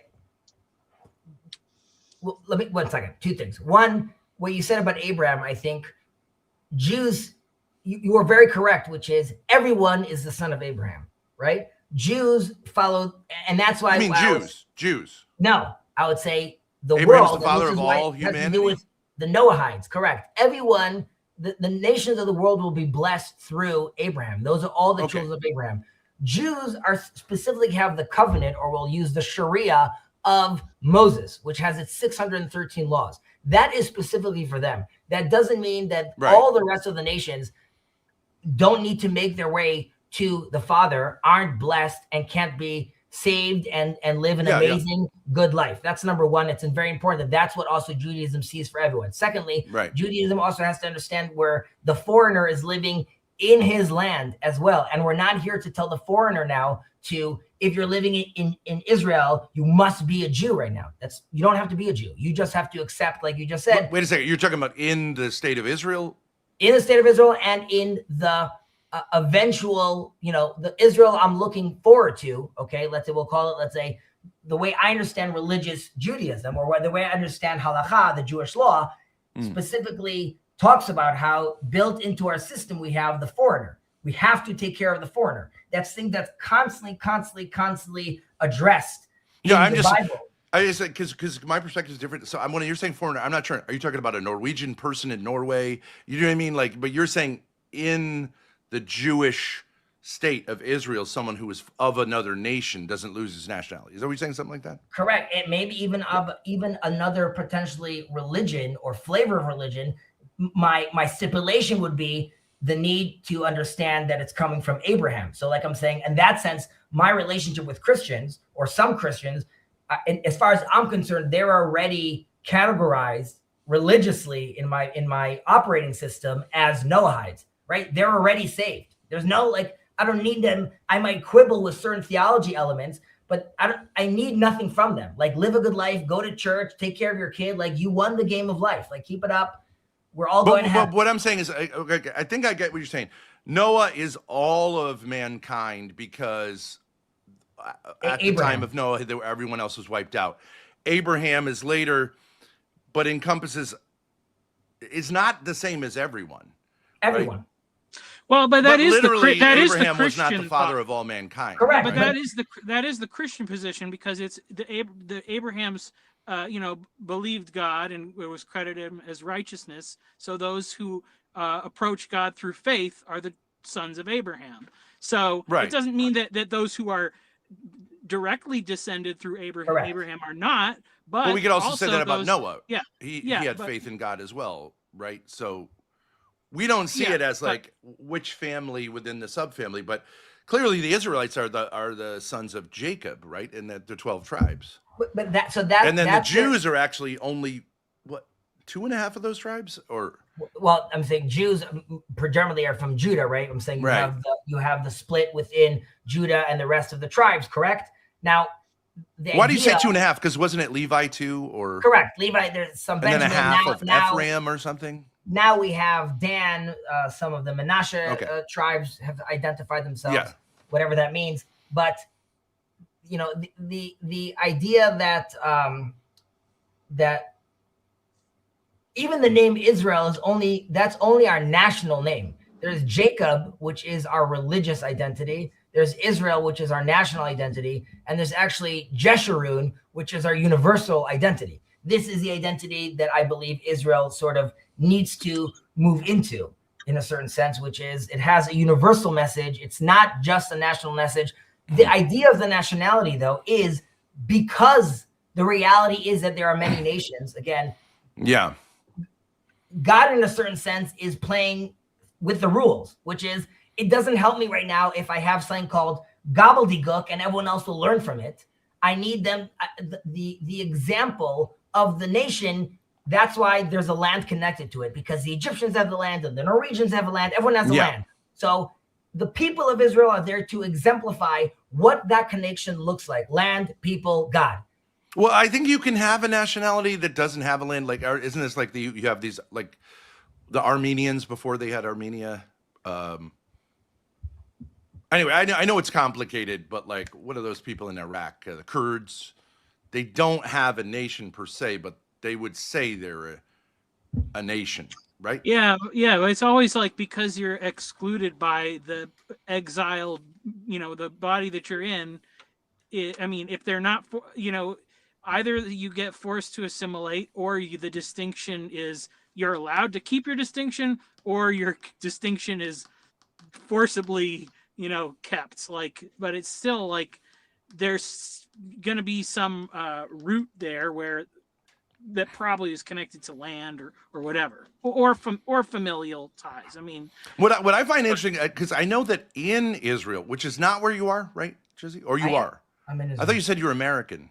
I have an American citizenship though. Oh, you're dual. Okay, all right. So there are I don't know if they're ultra Orthodox, but there are communities that are thoroughly anti-Zionist, who usually claim to be devout, pious. I think they would say they're the inheritors of the pre-Zionist kind of piety. Right, they're nuts. I think there's a certain coherence, but if you want to say they're nuts. I would agree with you that specific group, which is like, they're called, there's actually a few. There's one called Neturei Karta, which are actually crazy. They're like pro-Iran. It's very weird. Then there's a group called Satmar, which they're against Zionism, and that's why they're against the national, the state of Israel. I do have issues with them. However, they at least have a coherent methodology that goes, backed with some sources. Now, I have arguments against some of those sources and how much weight some of those sources carry. Nevertheless, when arguing with someone from that group, and let's say Jacob, it would affiliate with that group in some sense. There's some meat over there that he could lean on. That I could discuss. I guess what I'm saying to some degree, Chizzy, because I'm Catholic, right? So we have a fairly clear, unlike Muslims, unlike Jews, unlike Buddhists, we have a fairly clear, like, sort of governance, right? So it's at a certain point when it's stretched, the idea of like what is Christian, we can make a clear delineation, and then we say like that's not. And of course they still claim to be. But at a certain point, the definition of Jew, if it includes, even I find it like remarkable, in Israel, these people are not like kind of like, no, you're welcome to do this within the Zionist state. But it must feel like you're stretching to say there's a we still here, when it's absolutely contrary, right? So you have people who are saying, I look forward to the destruction of the Zionist state, even by violence. Okay, living with people who are saying like to be a Jew is to be in the nation. So that must be really, I'm just saying psychologically, it must be like really hard to then say like, okay, we're part of a group. I'll respond to that, and then I want Jonathan to share some thoughts, which is, first off, you're right that, let's say, that group that I just said, like Satmar, they see me as Jewish, right? They don't see me as, let's say, the people of Israel that I'm talking about. They'd be like, that chapter has not come yet. Like, we might be in the same book, as in like you are categorically a Jew as far as we're concerned, like through the halachic, the Jewish law understanding. Yeah. Right? However, you are not the nation of Israel. The current state of Israel is just Jews living in a place playing make-believe. Okay? Right, And you're right, right. So when I say we, they would be like, don't include me in that we. And they would see it as sort of a blasphemous. No, I'm not saying blasphemous, but Yes, like yes, no, a blasphemy. mockery of messianism, the Yes, true messiah. correct, Okay, correct. Okay, sure. I would say they have lost the thread, right? I would say like they've gone off the reservation. And while I see them as Jews, when I say we, my we is saying because I'm hopeful that they open up their eyes and they don't miss the boat. That's But now, you understand that there is a logic to what they're saying because sure, they're sure. continuing the logic of most Jewish people prior They're to Zionism. correct. They're just at this since 1948, the onus is on them then, and this is what we're starting the conversation, which is Yeah.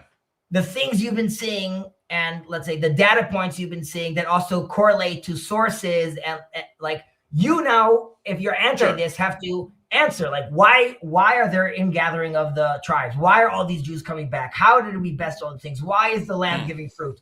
Why are all these things happening?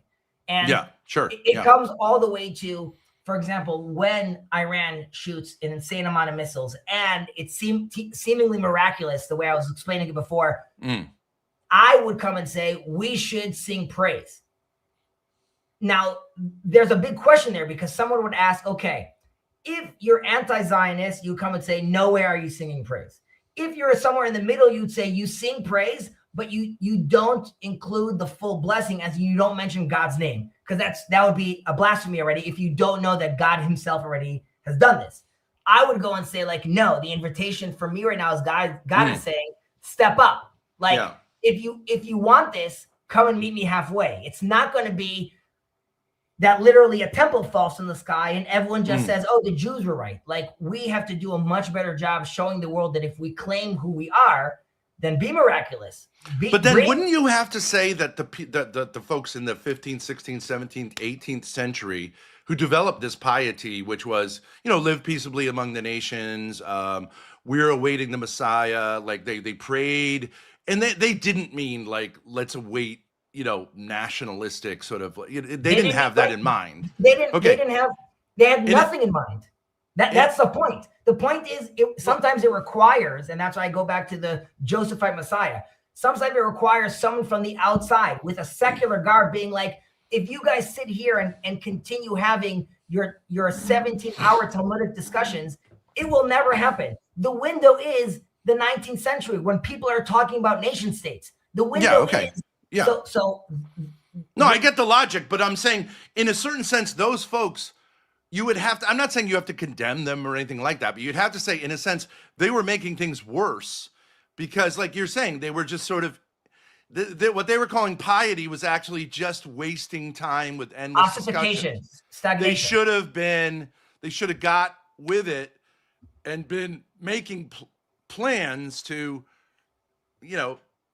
right? So what I'm saying is Catholics have the same problem. Some say like the old ways were good and the new ways are wrong. Some say, but we don't have this radical redefinition 100 years ago. I don't think anyone could argue that we've had this radical redefinition as a nation state and sort of in a way that would have to bifurcate the body in a fundamental way. Like if the Vatican said today, Catholicism is a nationality, would be like, wow, what? It only seems radical because the focus went from national to religious and specifically inwards for 2,000 years. And that's my point about the exoskeleton, which is like, it's not that I'm saying, I'm just going back to the original version. There's the resistance is not that there was an original version that hopefully we could go back to. It's like, we're not ready yet. And my question to those people is, okay, no problem. Can you articulate for me what it would look like? And my answer to them is like, as far as you're concerned, the bar is literally the hand of God. Like it would need to be, which I'm saying already within our text, like you're asking for miracles greater than Sinai in a certain sense, because even if that happens, you're going to be like, well, what was his accent? How long did he speak for? Like, it's just like, there's no, like, so then I'm looking at it like, okay, I have things that would seem miraculous as far as the world sees it, and it's in the land of Israel, and it's all these things stacking up. Then I believe at that point, my test is sort of like in the Song of Songs, Mm. right? My beloved is knocking on the door. And I always tell Jacob, like, the beloved, the best looking girl in town is calling me out for a date. You are risking being late. I will risk being early. I can't risk being late again to this date. Mm-hmm. Yeah. I would just say maybe you use the. I don't think shooting down missiles is miraculous in the sense of a suspension of the laws of nature. You're just saying improbable. Yeah, but I'm saying To the point of like maybe astronomical odds, but I don't think you would say it's a miracle. Literally, that's a stretch.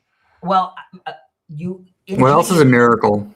I was going to say, in Judaism, a miracle doesn't necessarily mean. Yeah, maybe it's a different definition. Yeah. Right. I could take a position which is a rationalist position and say, like, there is nothing that's coming out. I can't surpass nature. I could go to the pure pragmatist attitude, which is like, nature is what I'm observing constantly, but a miracle is possible. We never really experienced a miracle. I would argue that, and this is also what we say about a lot of these miracles were made between the 6th and the 7th day. I don't necessarily see them as necessarily something that is beyond nature. That would be the difference. I completely understand if it's different. I'm just saying we would say it's beyond nature, like impossible to account for by nature. Just be a different standard, same word. I would say the timing is what's miraculous. But again, you were saying improbable. I'm saying what to me points about the miracle, and this we see particularly in the story of Hanukkah. In the story of Hanukkah, the rabbis instituted a blessing, which is when we light the candles, we say as God commanded us. And the question is automatically like, but God never commanded us to do this. God wasn't talking to us at that point. Mm-hmm. It was the courage, which was then radical, of the rabbis to decide at that time, what we just witnessed, and I'm putting aside the miracle of the oil. You could question if that actually happened. Yeah, that sounds like a miracle to me. Correct. But I'm saying the winning of the battle, the idea that we have witnessed this, we are considering this a miracle. And because of that, we are willing to say that God is signing off on this. No one said that. They made the decision. And that's what all of us Jews do. No, today. I get you that you can read I would call it a sign, a clear sign, something that's just highly improbable, seems to have all the whatever. Anyways, I don't mean to overtake your time. I really thank you for your time. Sure. I hope I have been. I don't think you sensed in me some sort of insidious. I'm just genuinely curious, and I'd love to follow up because I think a lot of times we understand the word Jew to mean something. I actually don't even know if Jews understand what it means. Did you find this informative? It is, but I find it and this may be because I'm a Catholic and we have more of these clear distinctions and we have I find it like that what you're saying as a Jew is almost like you'd almost have to be schizophrenic to believe that all of these people really have anything in common. I will leave you with then, if you're leaving, what the Talmud says in Tractate Megillah, page 13. It says, he who denies idol worship is a Jew. Okay, interesting. I'll meditate on that. Thank you, Chizzy. Thank you, guys. You got it. I'm just seeing how much Claire. He's upset at me, but Jonathan, I know that took a turn. I hope that was okay. Yeah. I actually had a question for you, Hezi, but I think you got to go. Well, I want to have Jonathan to say some things. You're muted. You're muted. Can you hear me now? I hear you now. Good.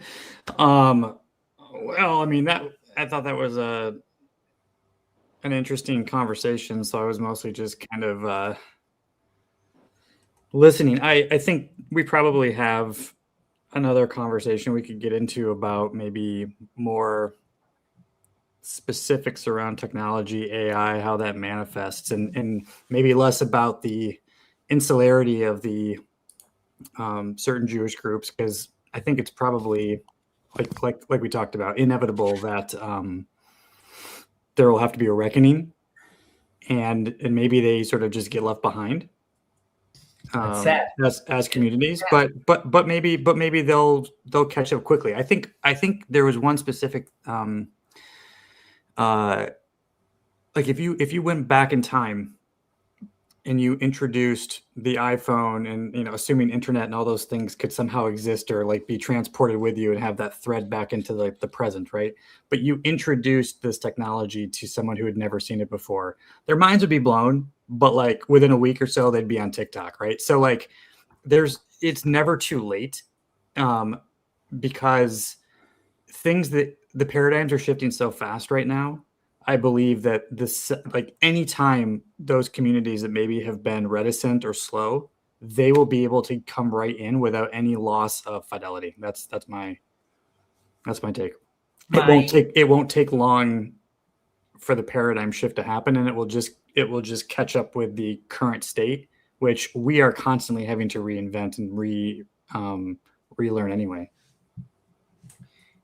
Yes, but and this is something that Jacob and I have spoken about, and I can understand how someone disagrees with this, but the operating system of Judaism is relevant for humans. And for the last 5,000 plus years, humans, right, are let's say more or less the same. I would argue that the technology that we are being introduced to right now, and the also from the bioengineering perspective or the gene editing perspective, you are getting to a place where you are potentially changing how humanity interacts in a significant way, where it's not enough for you to adapt, obviously. Like if you want to remain Jewish, right, then your Jewish operating system needs to be able to adapt as well to that, because it's now, it's a map and territory sort of issue over here, but it's not going to map on anymore to these types of humans. And that is obviously like a very big fear of mine. And you could say that, even if you want to say that that's 50 years from now, that is, I think, too soon. That's too close for comfort for, let's say, a divine operating system, or one that claims that it's a divine operating system, if he wants to still be relevant and be contending in these things, whether it's AI rabbis or how Jewish halacha is working on,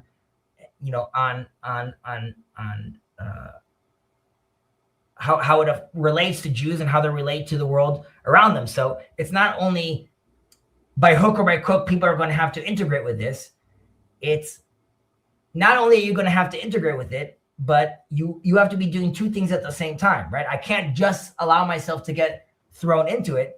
I need to integrate with it properly if I'm an observant person. Secondly, part of my operating system is constantly telling me that I need to orient this technology, but really any tool in my life, I need to orient it to holy means, right? So as this new thing that is developing as I'm going along, right?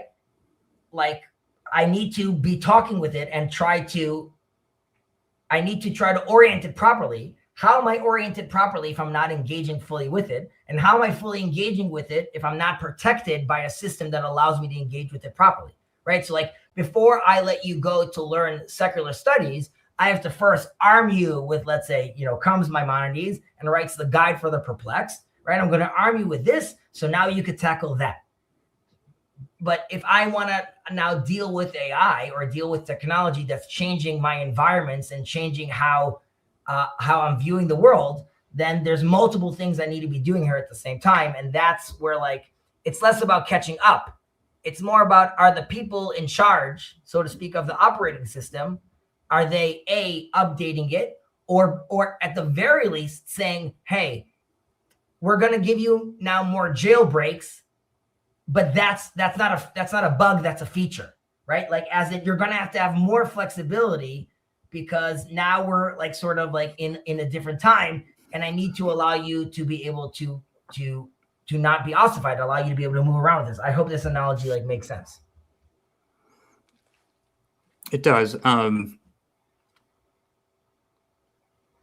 I understand what you're saying, I mean, the risk is there are going to be communities who are not equipped with maybe the foundational material that builds on each other for future understanding of how to live and work and operate in a technological regime or something, right? But I guess what I was saying, which doesn't contradict that, I agree. But like there are probably technologies that existed in the past that have halakhic consequences that just don't exist anymore because no one uses those technologies anymore, right? And so, and there may not be any prior art relevance, one thing to the next, right? If that makes sense. And so, like, not everything is going to have a linear thread or progression through time where it builds on each other. I mean, and not to say you should rest on that assumption. So that's fair. And I think as long as there are some Jewish communities, rabbinic authorities who are grappling with it, then you only need, I mean, in theory, you only need one to set the stage and pave the path, right? And so assuming he could pave the path, right? So like initially it didn't work out for Maimonides, right? His books were burnt. Later on, we see he was vindicated. Yeah, correct. He was vindicated. Yeah. So the fear is that, again, I have the luxury of waiting and sort of like seeing how things let the cards fall where they may, and then Judaism sort of could react accordingly. These changes are happening like in your lifetime, and the problem is, when you're speaking with authority, you're also speaking with the authority of God's name right now. So, and this has, you're coming and saying, you're coming and telling like a community, right? We're doing X because of Y, because God said so. Now, a year later, you have a new reality, which sort of means now that's not relevant anymore. So either you're saying, I was wrong, this was okay now we understand better. And then maybe you should have been careful with using the words because God said, like I'm saying, that there's an how your community is also relating to your leaders based on the validity of what you're saying. Or you're saying, no, we're still saying no, even though it's clear that we in theory could do it, we're still saying no because we're connecting to this older idea. So this is where Jacob and I have this our argument about electricity, right? Comes to electricity, in theory, it's not a problem. It might not be a problem. Comes a rabbi and says like, no, I'm still saying it's no. And we see today how wonderful it is because if we were using electricity, obviously our Sabbath wouldn't have been the same. Great. Now, 50 years from now, it's even more clear that it's not a problem. You're not going to be able to still say, because a lot of Jews are growing up thinking like turning on this light right now is like, that's what God said you can't do. That's going to ruin relationships with God when it's clear that that's not what it's talking about. So then you're going to have to use a different language. Are you even prepping that language? Are you even discussing how you would discuss that? And also, you don't even necessarily have time to say like, okay, Chezi, let someone grapple that. And in 100 years, they'll say that and it'll be like, how, this was so obvious then. You might have to have this conversation in 5 years and then again, a different conversation 5 years after that. That is a crazy speed up of these changes. And, that's not what you're seeing on the ground, right? Instead, you're seeing on the ground people still dealing with like much older arguments that they're still trying to,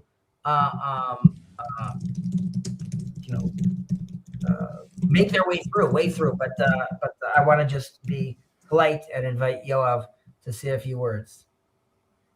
Hi. Hello, Hi, Yoav. everybody. I can either say hi and we close the show, or you can leave and I can stay as you wish. To those who are waiting for me to play the clarinet, it is midnight here, and my wife is sleeping in another room, so no concert today. Was it a bad conversation, Yoav, that we need to play a clarinet? Was it? No, somebody wanted. Somebody is here to hear my playing. Aha.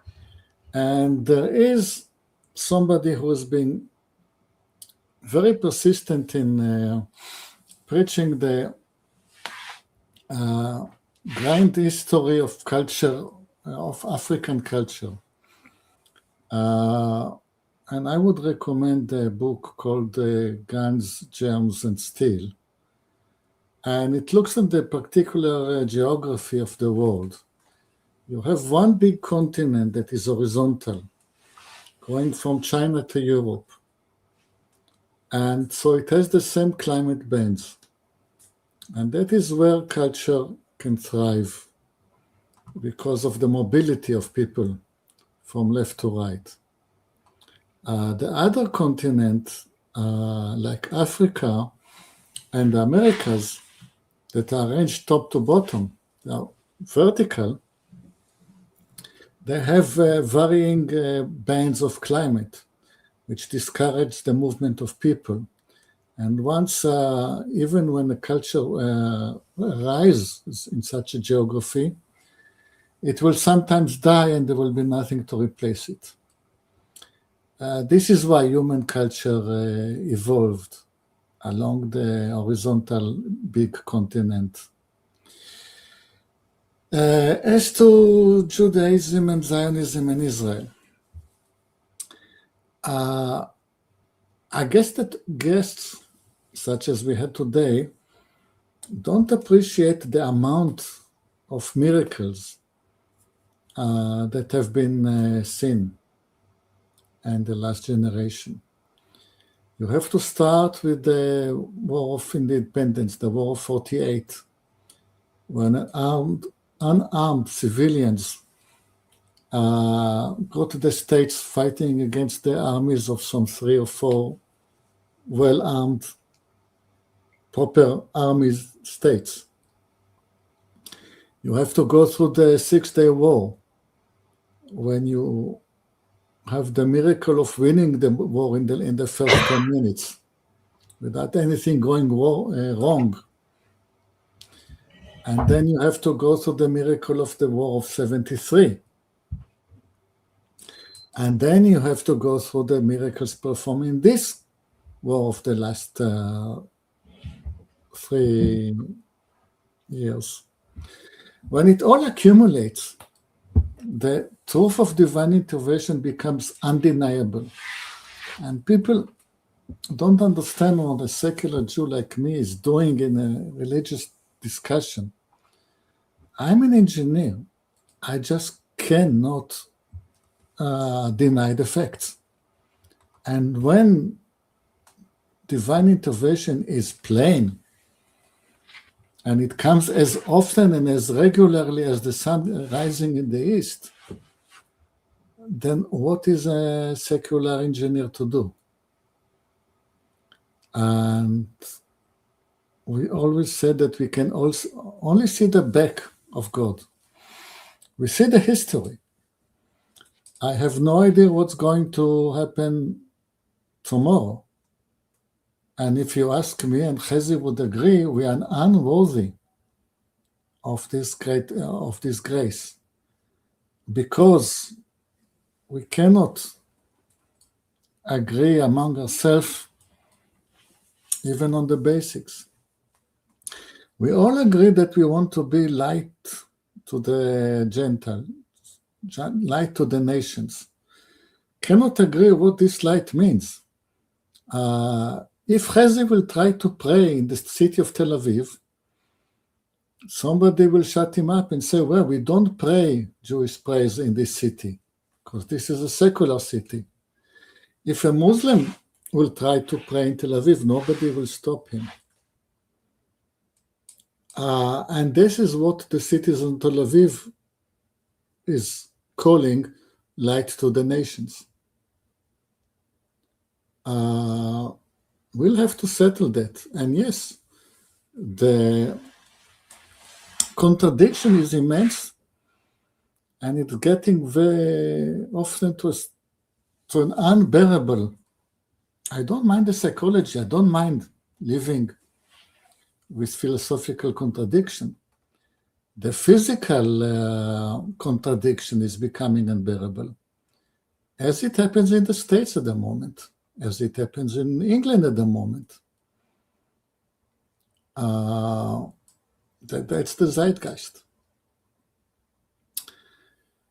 What else?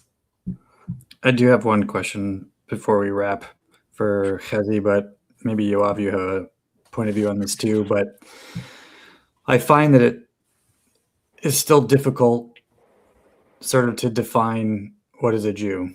And I know some people are obtuse or don't necessarily want to get a real answer to that question. But I was thinking while you were talking earlier, Kazi, that does it make more sense to almost frame it as a family? Because, nation state is a window of historical context, whereas a multitude was gathered around physically at Sinai. And what did they have in common? They happened to be at Sinai. I mean, they might have had other things in common previously, but at that point there was an irreducible commonality to them. Yes, they were all there. And at that point, they were related. So is that maybe the Goyish legible way to talk about it? I don't know. Because I do think like it's important to be able to have a legible answer to that, because it is unique amongst religions. It's unique amongst nations, ethnicities, whether it is or isn't any of those things, right? Hard to pin down. You know it when you see it. Well, the Nazis never had a hard time finding out who the Jews are. So, but they're not the ones that are going to define it. So in the book of Genesis, I don't remember exactly which exact verse, but it starts talking about the large families were called mishpachot ha'adama, the families of the earth. And later on, it's called Ba'artzotehem begoyehem, in their lands, not in their lands, in their countries for their nations. Right, so there's the Torah is letting us know there's a degradation from families into nations ultimately, and in familiar relationships, the relationship is of peace, of families that marry each other, that exchange ideas, that are going to picnics together, and sometimes there's war, but that is what's less common, and generally it's a structure that allows for peace. Once we're talking about goyim, right, which we're also called like goyim, which is like a nation, right, which is like a nationality, then the natural status is having actually war, okay, which is eventually we want to get to a place which lo yisa goy al goy acher, right, a nation will hold up against a nation like a sword anymore, which is the understanding is that usually nations are at war, and the miracle is they won't be in war anymore. The miracle happened because we will revert back to the familial bonds. And in the familial bonds, obviously, we're supposed to have the conversation. Again, going all the way back to what we were saying. In Israel, where can you see this demonstrated? You can see this demonstrated with the percentage of the people fighting in this war in Israel right now, which is still significantly higher than what you see in Ukraine. You see a nation that wants life. You see a nation that goes out to bring back one body and go through graves and dig them out. And every soldier has pictures of his teeth so they could find out exactly what it looks like. And all the country is vested inside of this as well. That's how a family behaves. Now, how amazing would it be if we could act that way, not when we're looking to bury our dead, right? At our worst. But how amazing would it be if we act as a family together, when we're building the budget, when we're working on AI technology, when we're desalinating, all the systems that we're doing. Why are we not the fact that Saudi Arabia, the Abraham Accords, and if we could help make the desert green everywhere, how is that not a blessing to the world? So we must act as a family. And I believe the world could look at us. The world already looks at Israel in a certain amount of, and I would say this is also what relates to some of the anti-Semitism, right? In a time where there's so much uncertainty and such a meaning crisis, a people that claim to be the people of a meaning, that have a vision, right? So people are looking around saying, we see they could do miraculous things. It's undeniable, like Yoav is saying. Nevertheless, we still see tons of infighting, tons of fumbling. And we need to show people what that actually looks like. What does a nation look like when it acts like a family? That is the model that we're supposed to be offering to the world. So I very much agree with what you're saying about us moving back into the family model. Yeah. Do you really have to Hezi, or can you entertain one more question? I actually have a real question though. I see Claire as now. I'm looking back at this again. Let me be a rabbi. Me. Is that what I sound like? Like, and if it is, like, I'll really. No. I don't know. Don't take the bait. Don't take the bait. Yeah, I wouldn't take the bait, but do you have to go, Hezi? You could ask. Go ahead. Ask. Okay.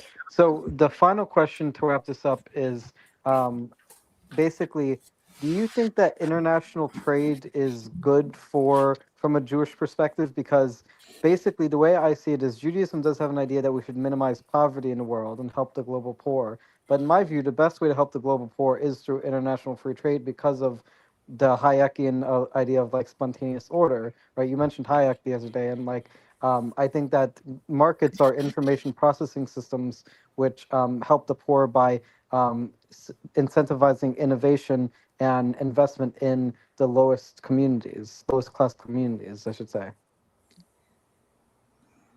If the general question, I mean, I'll answer it differently.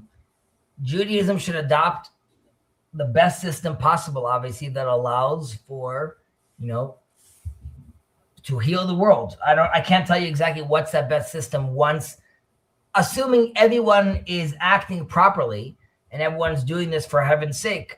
I'm not sure what system will be the best system, but this goes back to the idea of creating nations.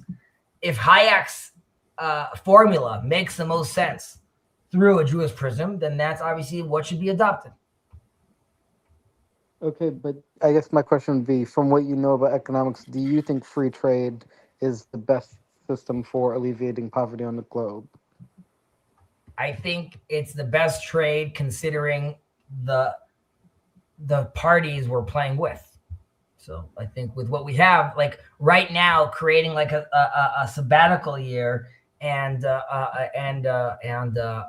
or having versions of wiping all debt, our system is not built for that, right? I mean, hence Rabbi Hillel had to make his ingenuity, make this idea called the Prusbul, right, which allowed us to keep on, because if you were going to wipe the debt, then no one would loan money anymore. So you have to take into consideration how humans are behaving and also what's happening around you as well. So given that case, for the way humans are participating right now in the world arena, that makes sense to me. Yeah, and I agree. And I would say this is one of the reasons why I'm generally skeptical of Trump's tariffs, because of the fact that our global economic system was not built to be able to lock off international trade because of issues of comparative advantage and information processing being most effective with free trade. But yeah, I would generally agree that our system, as it is in a free market, is the best system we have for alleviating poverty. Now, what the ideal system is, I don't know enough about economics to say for certain, but I understand what you're saying. Yeah, don't forget opponent processing. Sometimes the best solution is somewhere in the middle. And sometimes the best solution is even not a fixed quantity, but a function. Perhaps globalism that is going up and down in time, that is increasing sometimes and decreasing sometimes, perhaps this is the best solution to the system. I mean,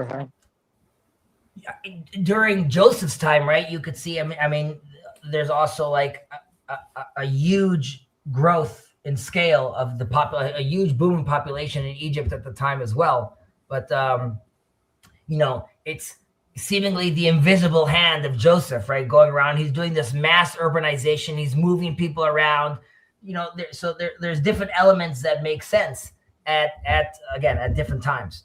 I would say the core of obviously what, at least as far as what Judaism is telling us, is, you have to make systems that are aware of the poor, the widow, the orphan, right? So that's ultimately, it's telling you any system that you're participating in. Obviously, the kings shouldn't have tons of women and shouldn't have horses and shouldn't have gold. So the priorities are already set straight. It's not an issue that wealth is bad, but the idea of the trillionaire right? Or like, or being just like a libertarian. I don't know if that jives necessarily with Judaism in that sense. It's also because Judaism's focus is not about the individual, it's about the collective. I understand, but in order to assess what is best for the collective, we have to understand what economically alleviates poverty and the best. And so far as I can tell, the best economic theories say that capitalism alleviates poverty better than socialism. We had this experiment in Israel. We started as a communist country, and we moved gradually. I mean, especially after 73, we moved gradually into a more capitalist liberal system, and it helped. We founded the movement from a socialist economy to a more capitalist liberal economy was of benefit to us at the time. At the end, go to your point, Jonathan. I know when God tells Abraham, right, the families of the earth will be blessed through you. At the end, quote unquote, like after the final wars in prophetic times, right? In redemption times, we have that Egypt is called again the families of Egypt, right? Egypt is also called my people, which is usually reserved for the Israelites. So not only is there a sense that everyone comes back to realizing that they actually need to be functioning as families, as communities, but that everyone is chosen in that sense, right? Once everyone starts acting like that family, and the nations of the world were blessed through you, that's the blessing.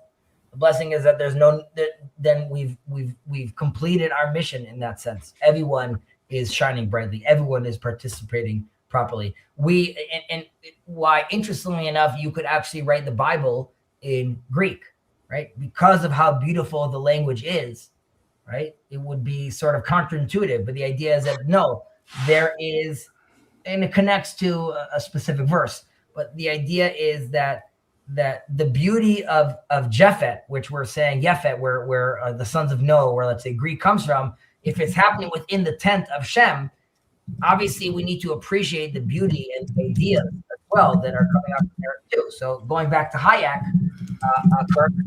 the ideas that the worlds have to offer, as long as they're oriented properly, could be a benefit, but perhaps those are part of the divine sparks that we have to rectify and raise. Yeah. I want to address the issue of how much time should Chezi be talking in this broadcast. There are all sorts. There are monologues, like Paul van der Klee will have, can have his 2-hour monologues. And there are estuaries, which everybody gets equal time to speak. And there are all sorts of intermediate arrangements. This today was an arrangement in which Chezi took most of the time. It is one of possible arrangements. I mean, we could have a more free, equal conversation some other time. Thank you for that clarification. I would just point, if there's someone on here that felt like they weren't heard, and like, I hope it's not because I was trying to take any more time. Everyone's welcome to talk. No. We got on here ostensibly to talk about that particular issue, and I asked you to give us context about the nature of your, I don't know, dispute or conversation or whatever with Jacob, and of course there's a lot to get on the table, and I was fine with it. No, I mean, the peanut gallery today has been awfully harsh and maybe uncharacteristically It's so Claire. agitated. Claire wants us to join the secular Cordonism. You got to appreciate her efforts. She doesn't give up. So I guess like A for effort, and like we all should learn from Claire that we should all be blessed with her tenacity and devotion. We should all be as devoted to God as Claire is devoted to national secular Cornism. You know, I don't know. I hope you seemed very intense. Paul, I hope you're doing well. I hope the family are doing well and the married kids are doing well. And if there's any grandchildren, I don't know. I hope they're doing well as well. Not yet. You're on mute. Still on mute. Still on mute. Doesn't seem like he hears us saying he's on mute. Can't hear you. I cannot unmute him. I don't know. Can I unmute him? No, you can't Not unmute. No. I don't think you can unmute somebody against their will. Oh, let me see. Nope. It says their mic isn't connected. Yeah. I don't know. I All did. right, Paul, if you have grandchildren, blink twice. Anyone that criticizes Israel, I shut it off. That they can't. Until Paul joins us. Oh, still can't hear you, but you came off mute. Yeah, now. Try now. No, but I still want to. We should all take a moment to just thank Paul for putting all the time and effort into this TLC because we're all better off for it. I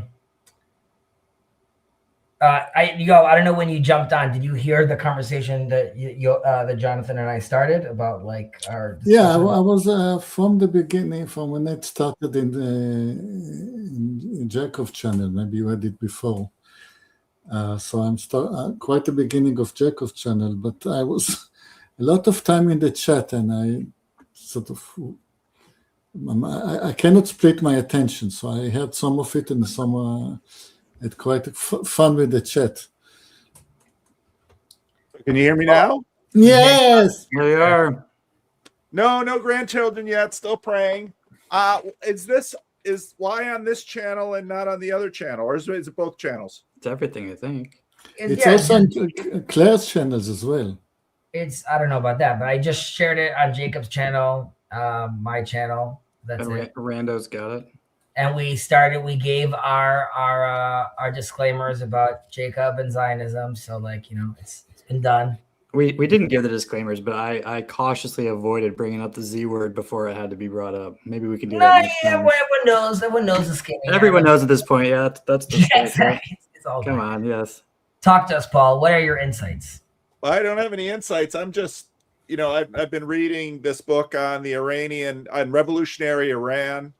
And, obviously in the United States, there's this big conversation between Christianity and the public good. And so to me, what's going on in Israel is just a fascinating additional example of people working through these issues. And, Yoav talking about, the development and continued transformations happening in Israel with respect to, you have the kibbutzim and the socialism, and now more of a market capitalism. And, it's just been fascinating reading the history of Iran with just all of the different changes and permutations and, mixing all this revolutionary language with an attempt to be sort of a particular kind of fundamentalism. I mean, it's just such a live issue right now in the world. So I'm fascinated to hear about the Israeli experiment and all of this too. Oh, these are these are such amazing times. Again, I've said this in the past already, which I think we are in biblical times today, and how fortunate we are that we have an ancient book and ancient ideas to go back to and look at.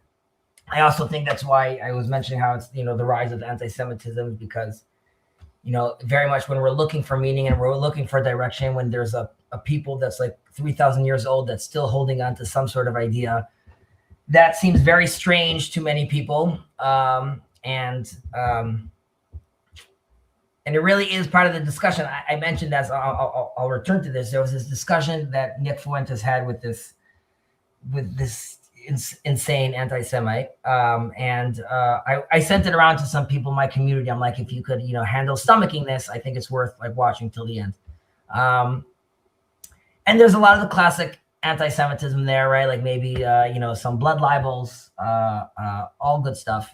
However, there was a real discussion there, which I almost think that like Nick Fuentes is going to end up like going a 180. I think he's going to end up being like a champion for Jews at the end of the day, like in the path he's going. And I also love his fingers; they're very, very long. If anyone notices, he's very animated. Either way, when he's talking, he's mentioning how the Jews were never allowed. In short, basically, the Jews were never allowed to assimilate, aside from their own rigid understanding of their converts and how they go about certain things. They're constantly seeing as second class, and there's anti-Semitism, and they're being kicked out nonstop. So they're also being forced both internally and externally to stick together. I mean, we see Haman already, the terminology he's using, like, these people, they do their own thing, they're random. It's like, you can't ask for like a beautiful, more scripted, like sort of anti-Semitism, like attitude or description of the Jews. And as Nick Fuentes is going about this, he's like, everyone else is assimilating. He's like, you're never going to get these people to assimilate. Even the Dave Smith, he goes and says, like, which is like against Israel, against like the state of Israel, he's still loyal at the end of the day, push comes to shove, to the idea of him being a Jew. And there's something about him, again, going back to saying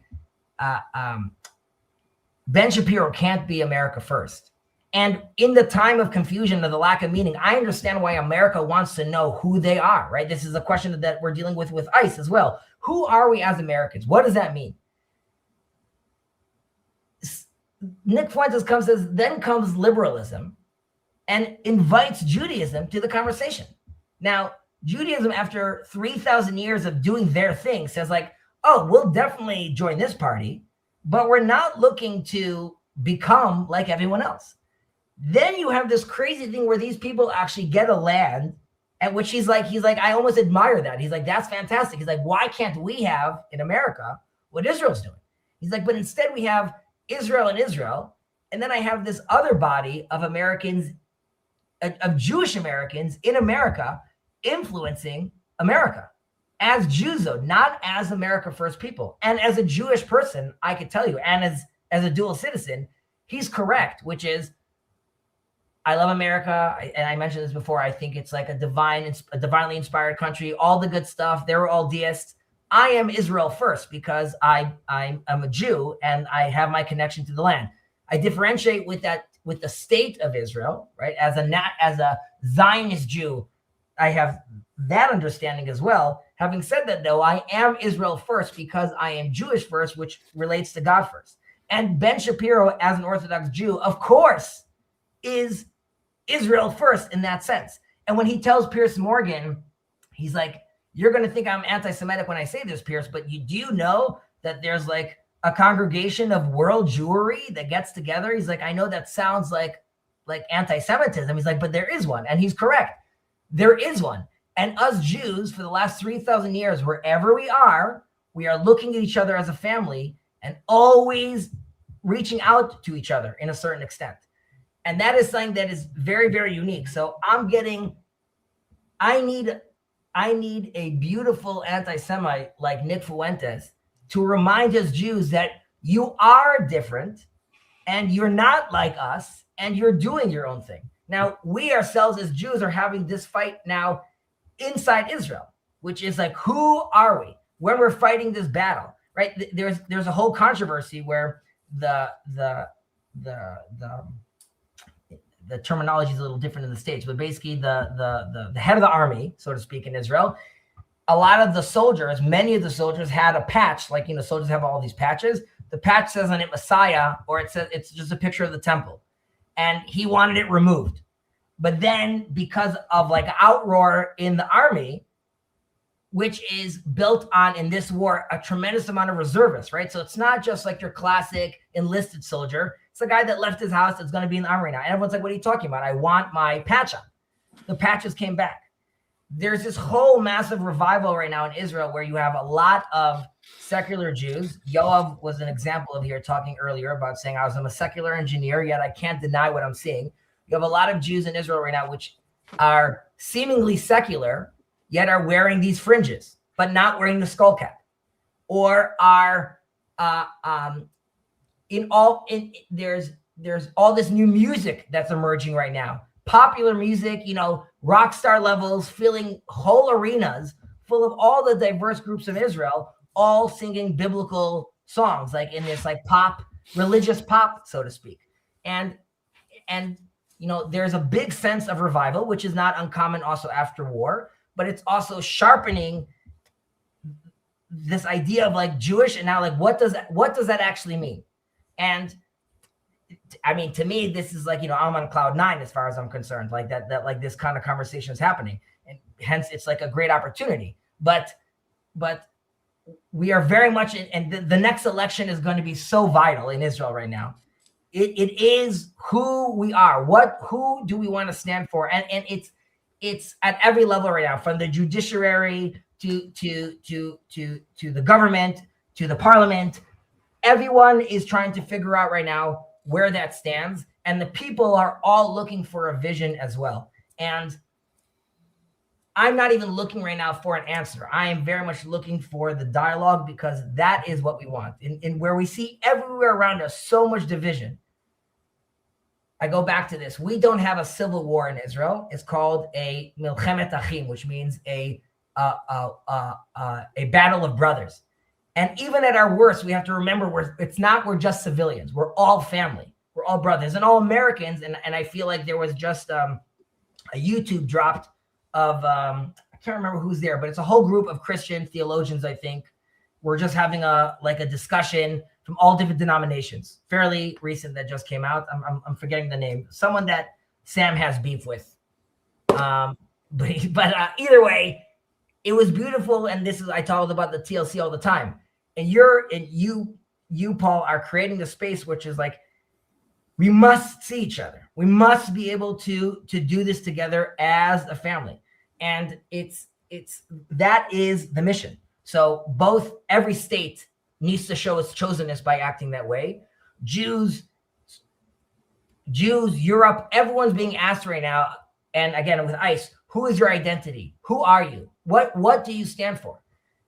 Which, of course, everything should be done legal. People shouldn't be killed. All those good things that we, of course, all want. But it's fascinating to me. I think it would be foolish not to hold on to our religious apparatuses to be able to navigate this. We are the lucky few that still have something like this. And by we, I mean all of us of Abrahamic faith, but even Eastern religions. We have a system that in theory is supposed to help us, guide us through this. And it's getting to the money time. Again, as technology rises and as the information boundaries are being opened up, we can't go around like quibbling, which that's why I think the TLC will ultimately have success. Even if it's not the TLC itself, there was a podcast with Ben Shapiro, Matt Damon, Ben Affleck, and Jordan Peterson. And I sent it to Luke, where at some point, Matt Damon says that during COVID, he basically created estuaries to be able to talk to people. And he's like, that's what's needed right now. And I was like, loving seeing this. I'm like, this Hollywood guy's just saying what Paul is selling over here, right? What Paul is now, he's getting it through the monoculture. We're coming from religion. We obviously see how those things converge, but it's miraculous times. And it's not weird to me that like the religious conversation about all this is like, we can't avoid this framing. I know people know about this, but Javier Milei, the Argentinian prime minister, I think, he just spoke about wanting to have the Isaac Accords. And he still saying, there's the Abraham Accords. He's like, but there should be the Isaac Accords, and that should open up like a whole new, and again, like, why are you using that terminology? Like the fact that you're using that terminology, framing it that way, like, can't we see how it makes so much more sense for us to put ourselves back into these archetypes? Now, once we allowed ourselves, so to speak, like Jonathan Pizot, like, to remove ourselves and to look from the outside as much as we can. We flirted with postmodernism. We understand the narratives need to be played around with. I get it. Now let's bring it back in so we could start talking that way. But again, I'm sorry if I ranted too much. I want to comment about the expression, the rise of anti-Semitism. I don't see it this way. I see it ebbs and flows and goes up and down locally in geographies. It's always there. We have about 1 million Jews immigrating from Russia or the Russian-speaking countries to Israel. And not all of them are economic. It's not always my economic migrations. They report a lot of anti-Semitism. They say they couldn't get a proper place to study. They couldn't get a proper place to work because of being Jewish. They complain a lot about systematic prejudice in Russia. And that was, the socialist dream. The system that abolished all distinction between races and between religions. And nobody ever accuses them of dual citizenship. When they were Russian, they were Russian. They didn't have dual Israeli nationality. It's because of the anti-Semitism and because of they noticed the success of Israel that they have developed a national sense that wasn't there before. Because whoever wanted to go to Israel and found a Zionist state could have done it in the 30s or 40s. Why wait for the 70s? It is the case that the anti-Semitism caused Zionism, not vice versa, as it happened with my grandparents, as it happened with Herzl. Herzl was completely secular, 100% European, well integrated until the Dreyfus affair. And again, as an engineer, there is no argument in my mind whether I should believe in America or in Israel, because I don't see the options. Yes, America has been very nice. America has been very nice to the Jews, as was Germany at the time. And think will improve in time in America, like in Poland. Poland, when it was a part of the Russian bloc, it was quite anti-Semitic. Now it's quite hospitable.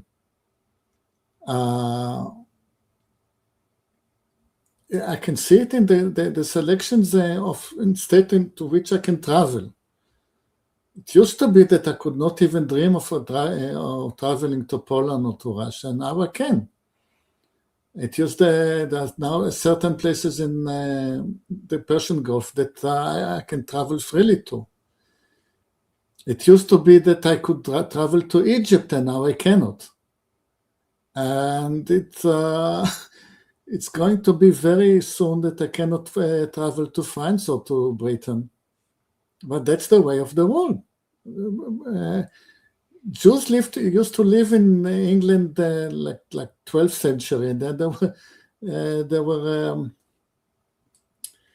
Mr. Thorpe doesn't like it when I say that they were all killed. Maybe one or two survived. I don't want to be so categorically. End of speech.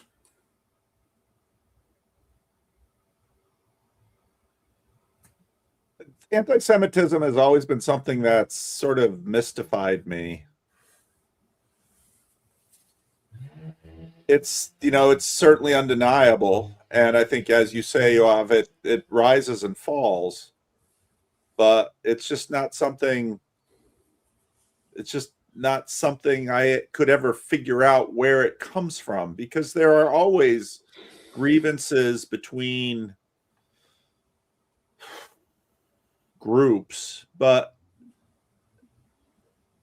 it's, you know, and reading again in this Revolutionary Islam book, when Khomeini came into power, that was one of the things he really brought in. I mean, blaming the Jews, and it was like, you know, I can understand why he blamed the Brits and the Americans, because they had done some real dirty deeds to Iran. But it's just you're just always on the list. And then I think about myself, because again, my father's line, you know, in the Netherlands, that's as far as I can go back into the Netherlands before the surnames came in, or the Christian name, you know, we had two names. And, you know, then I don't know why my great grandfather, I think he's the one that did it, sort of decided to assimilate and then when they came to America, I don't know what provoked them coming to America, but when they came to America, they really assimilated just among the Dutch, and then the Dutch just sort of get assimilated into the Americans, and now I'm just an American. You know, is it religious? Is it? So it's a topic that interests and fascinates me, but I still can't really make sense of it. I think whenever groups will maintain an identity, there will be conflict. And people will always form into groups with distinct identities. Like, see what you have now in America between Democrats and Republicans. As long as these remain distinct identities, with time, it can get to bloodshed. Yeah. Because this is what people do. People form into groups, and groups fight each other. Yeah. Like, look what's happening in the Ukraine now. Yeah. What two nations were ever closer than the Ukraine and the Russians? Yeah. I mean, fair point.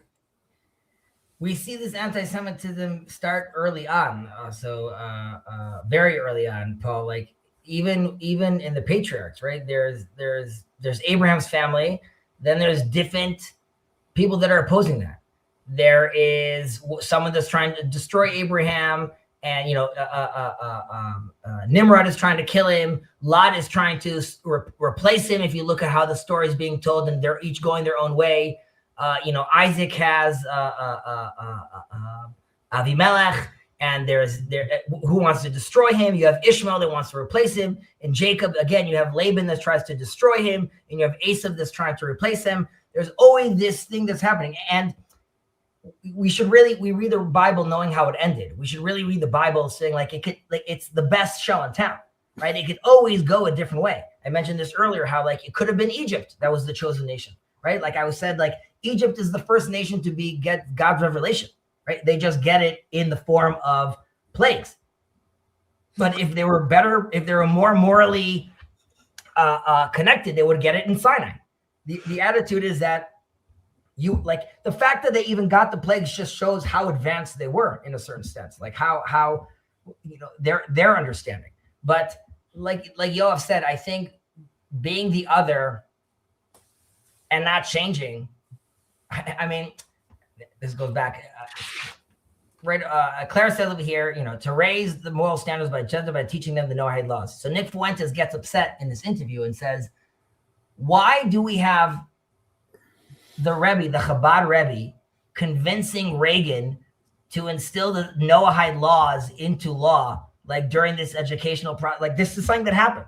And I can understand why a Christian's being like, what's happening over here? Why are these Jews,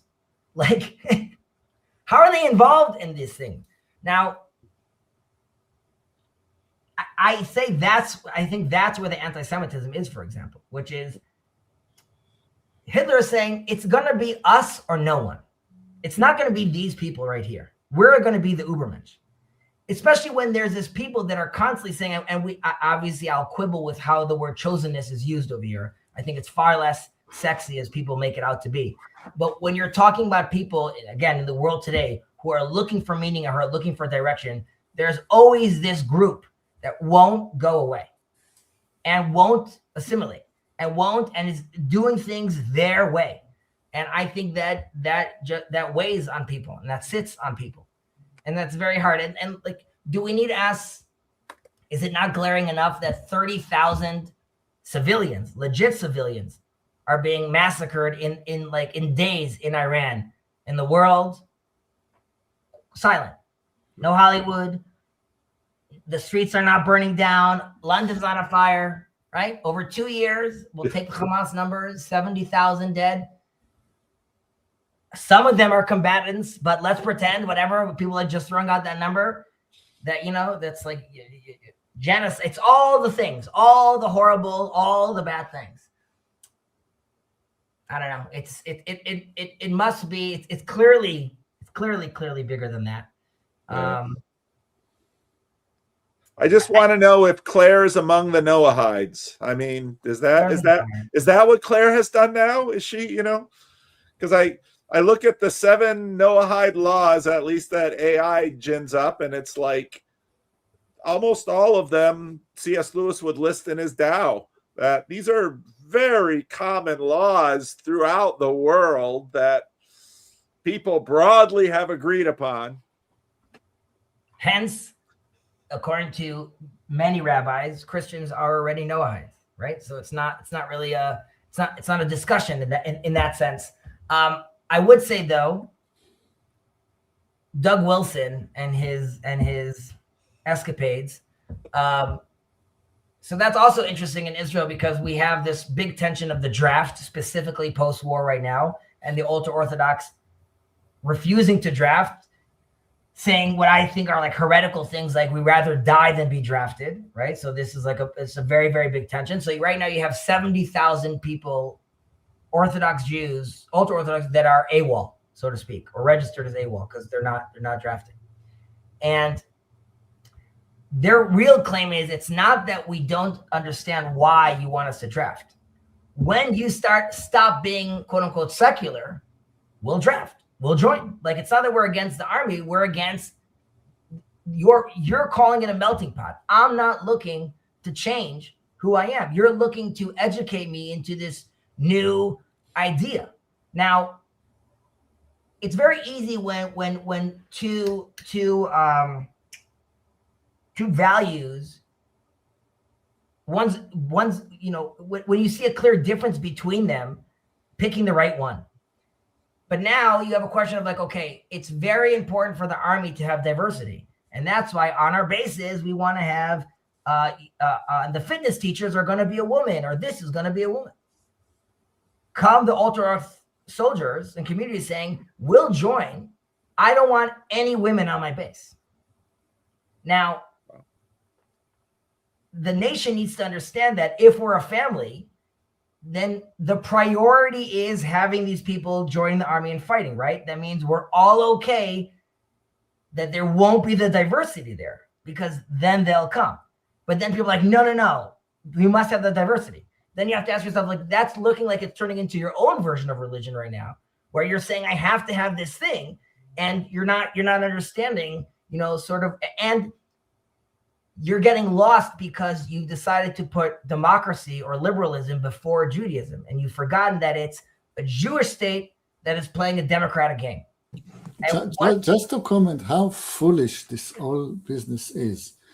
It's the left trying to think that it can overcome Judaism, that is somehow that the liberal progressive vision will overcome Judaism, as if any force in the world ever managed to scratch Judaism. So they think they're going to recruit this large group of people and give them guns. Say that they do. And now you have a group of 100,000 people, well armed, obeying the rabbis and not the Supreme Court. What happens next? I mean, the last thing I would have done as a lefty would be give them guns. Just that they think that the moment they will be recruited into the army and be given guns, they will immediately become progressive lefties. Oh, It's that's just, interesting. I mean, it's so stupid that you couldn't believe that it's true. Yeah, and I agree. And so one of the things is I've talked to many conservative and Reform Jews, and whenever I hear, especially one person, I'm not going to name names, but he says he's worried that Israel, if it becomes more religious, it'll become like Iran, because that's what he sees halacha as. Because conservative and Reform Jews are generally, in my experience, very ignorant of what actual Judaism, actual Torah Orthodox Judaism teaches, that they think if you embrace it, you'll be like Iran. Gobbledygook. Yeah, again, this is what the left says. But it's the stupidity of it all, because I mean, Israel should know. It's their granddad dad that was the religious guy. I mean, they should know that that this is not about being Iran. But anyway, the Jews were not Iranian where they're in Iran. When they were conservative in Iran, why should they be Iranian in Israel? I would say, Kirk, that we have to differentiate between a Jewish state, which is our current reality. We have a religious state, which is actually an undesirable model, which would be like Iran, and we have a halachic state, which is like really what we're discussing right now. So the Jewish state would really be, it's the state of the Jewish people, which is the state of Israel, and it was expressed in the Declaration of Independence. And there's the law of return, and there's nation-state law, and there's a national identity, and there's a religious identity, and there's a status quo, so to speak, and and there's these tensions that rise from time to time, and that's what I was discussing earlier. There's the religious state, like you're talking about right now, which is like coercive religious observance, like Iran or Saudi Arabia or Afghanistan. Or ideological dictatorships like China or North Korea, right? So this is, and I would say obviously Western countries have their own limited imposed like anti-religious, coercion, like, you can't have any burqa, or you can't have circumcision, right? Or you can't do kosher slaughter, which is also its own version of, let's say, coercion, right? And I would say, obviously Judaism is not looking to impose religious behavior on the individual, okay? And anyone that's familiar with the Talmud or the halachic sources know that the enforcement mechanisms mentioned in biblical or rabbinic texts ultimately are neutralized by the tradition itself, right? And this is what we offer our Muslim brothers and sisters, a way to do this as well. But the legal conditions for punishments are actually sharpened to a point where it's basically impossible, as you see in many different places, which is the religious state is not on the agenda. And even if most of the citizens are observant, that's not really what we want. What we want is a halachic state, which is one that recognizes that Jewish law is the foundational norm of legislation, right? There's a famous judge, Supreme Court justice named Menachem Alon. He had his monumental work on this was Jewish law. It's just Mishpat Ivri, basically, but it's relevant to read. But just like the Jewish people returned to their land and to their language and to their sovereignty, we should also return to our unique legal tradition, right? Which is independent of British mandate law or Ottoman law or definitely what people are doing in the States, because it's not really relevant to us. And the two key elements of a Jewish law would be the source of sovereignty, right? Which is obviously that's like a philosophical question, which is, where does my authority originate from, right? So, a modern state would say it's coming from the people. In Israel, it's coming, let's say, from the Knesset, right? Which again, like I said, the problem is the state replaces God. Is the ultimate authority. Except that the Supreme Court denied it. Correct. We used to think that, but now the Supreme Court says that the Knesset is not the source of authority, but universal progressive thought is. Right, but I would say what Kirk was referring to. So let's say the halachic state I'm talking about, God is sovereign, and the divine authority is the source of all the state power, including democracy.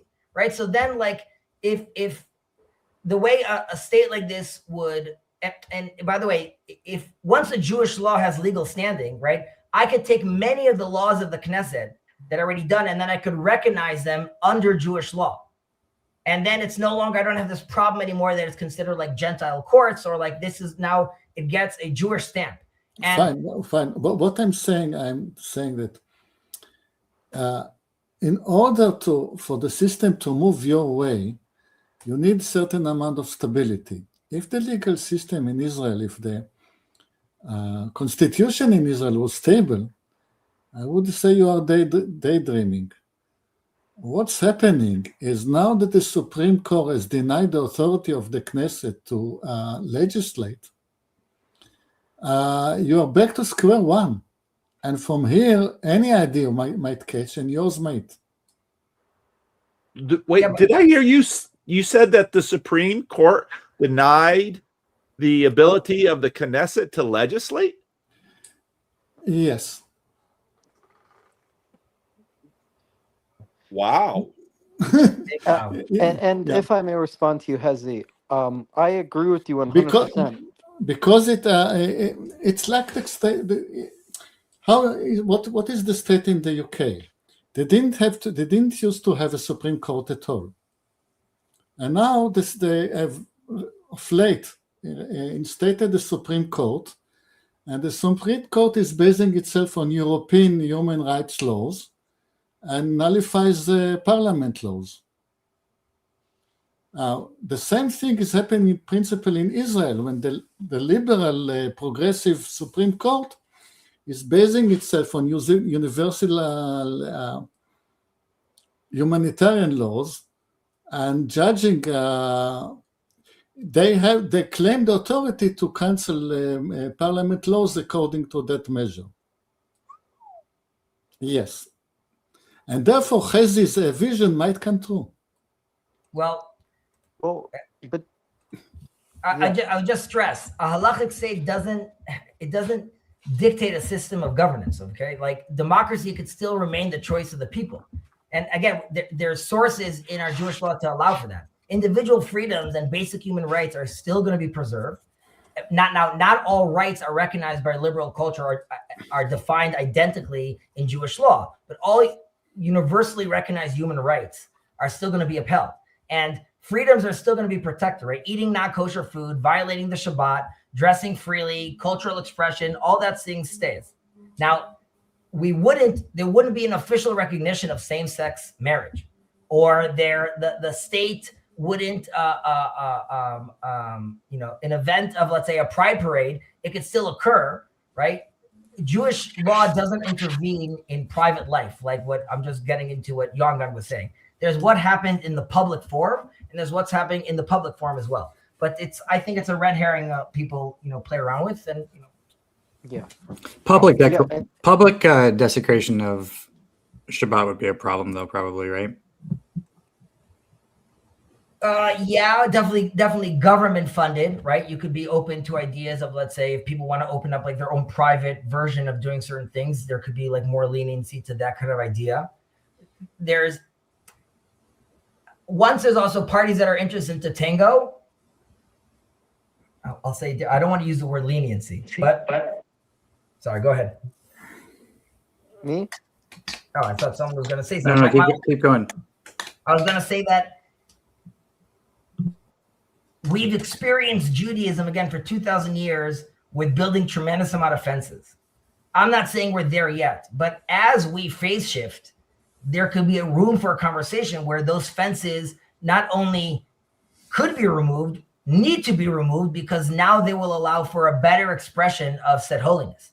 Now, obviously, that needs to be done very carefully, and we want to be aiming towards that. But we have to stop looking at that as like, bad rules or ancient rules that we want to escape for, rather seeing that these are things that we want to now, vessels that we want to refill with new meaning that are still are being sustained by our ancient sources. So there could be a lot of discussion also, specifically with AI and technology, what Shabbat looks like, what are things that people actually could participate on. There are very hard lines or extreme lines that people take publicly. many secular Jews have an aversion to a specific version of Judaism. That's in no means the only version of Judaism. There are many, many different languages that one could be speaking, and that could be a lot more interesting or attractive to the people of Israel.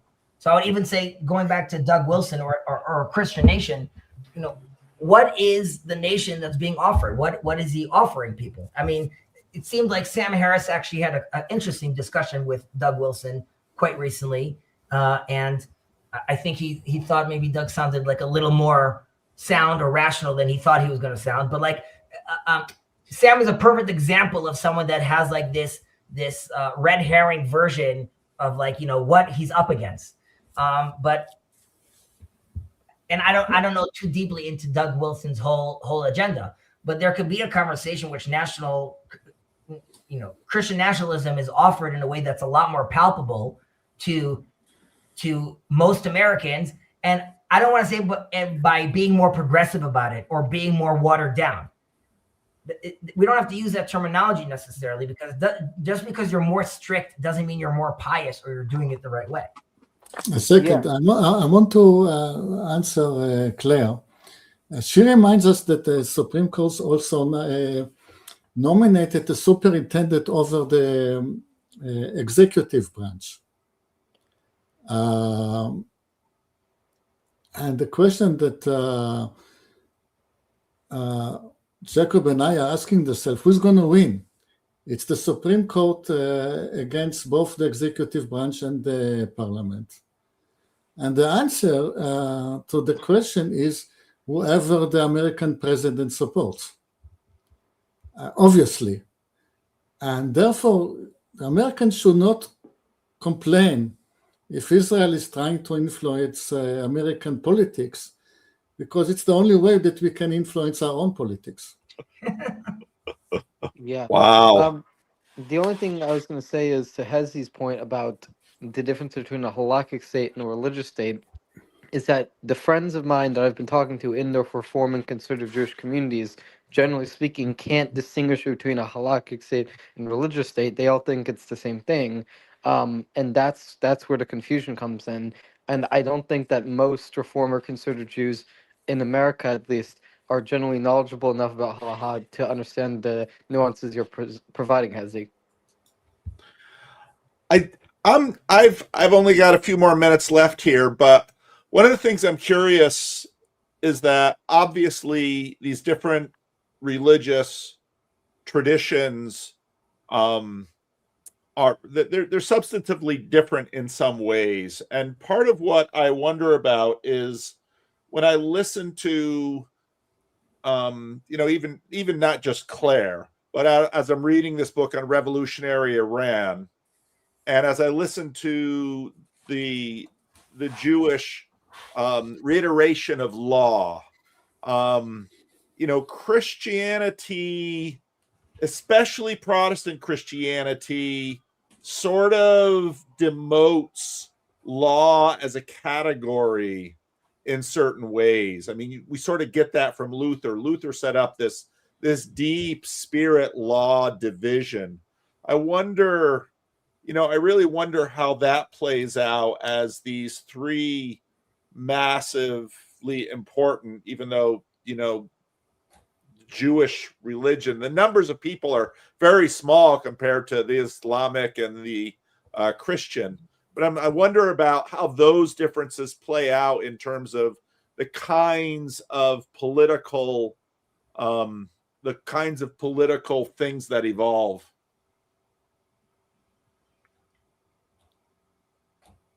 There's actually discussions now, which I'm very happy about, that are happening between rabbis that are asking this kind of question, because it's a lot of rabbis that are also part of trying to reach across the aisle, so to speak, in Israel right now with all the tensions going around. So you have many different sides speaking, many different rabbis speaking, and religious leaders speaking with secular leaders.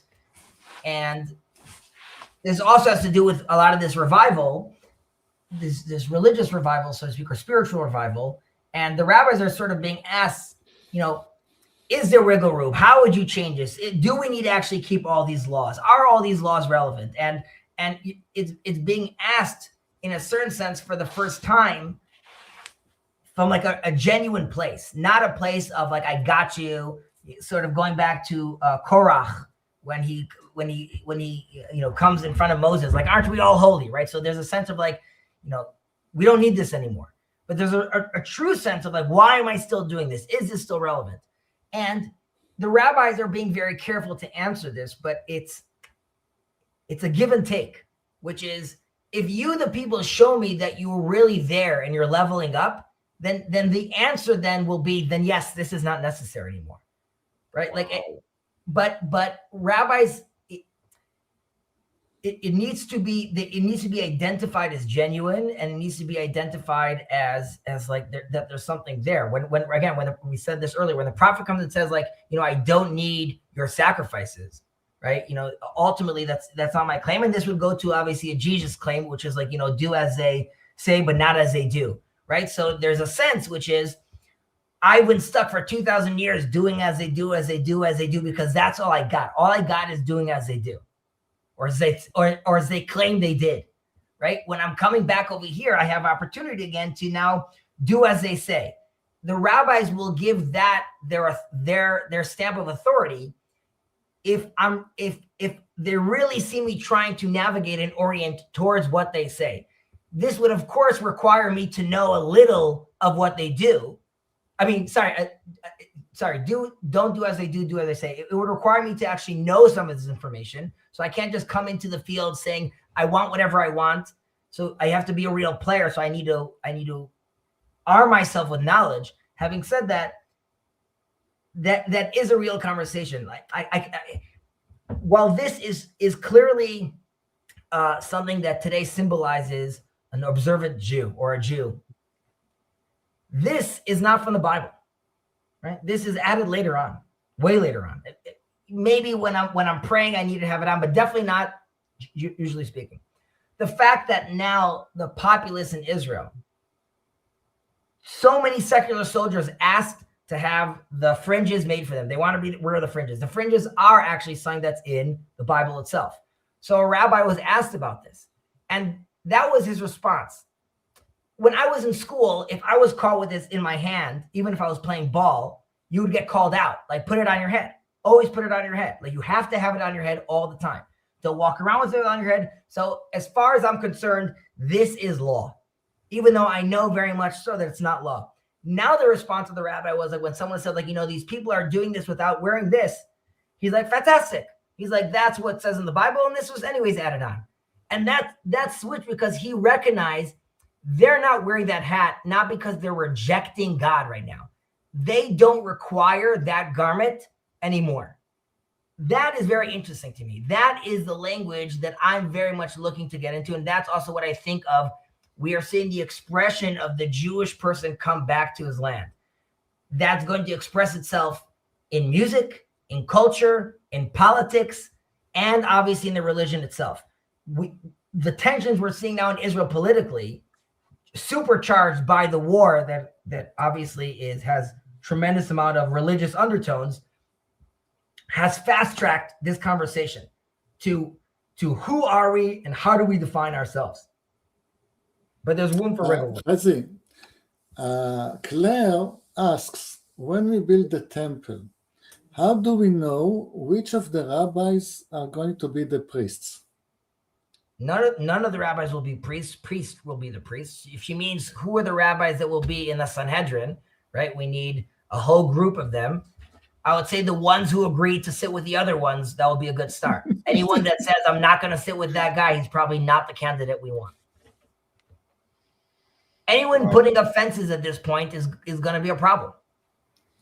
Yeah, she was asking about the temple, but yes, the answer about the Sanhedrin is also in place. I have to leave, but I appreciate very much your hospitality, answering my questions. I think I could probably sit and talk with you guys for hours on these subjects because I find them absolutely fascinating. And it's 1:00 here at a.m. It It is indeed late.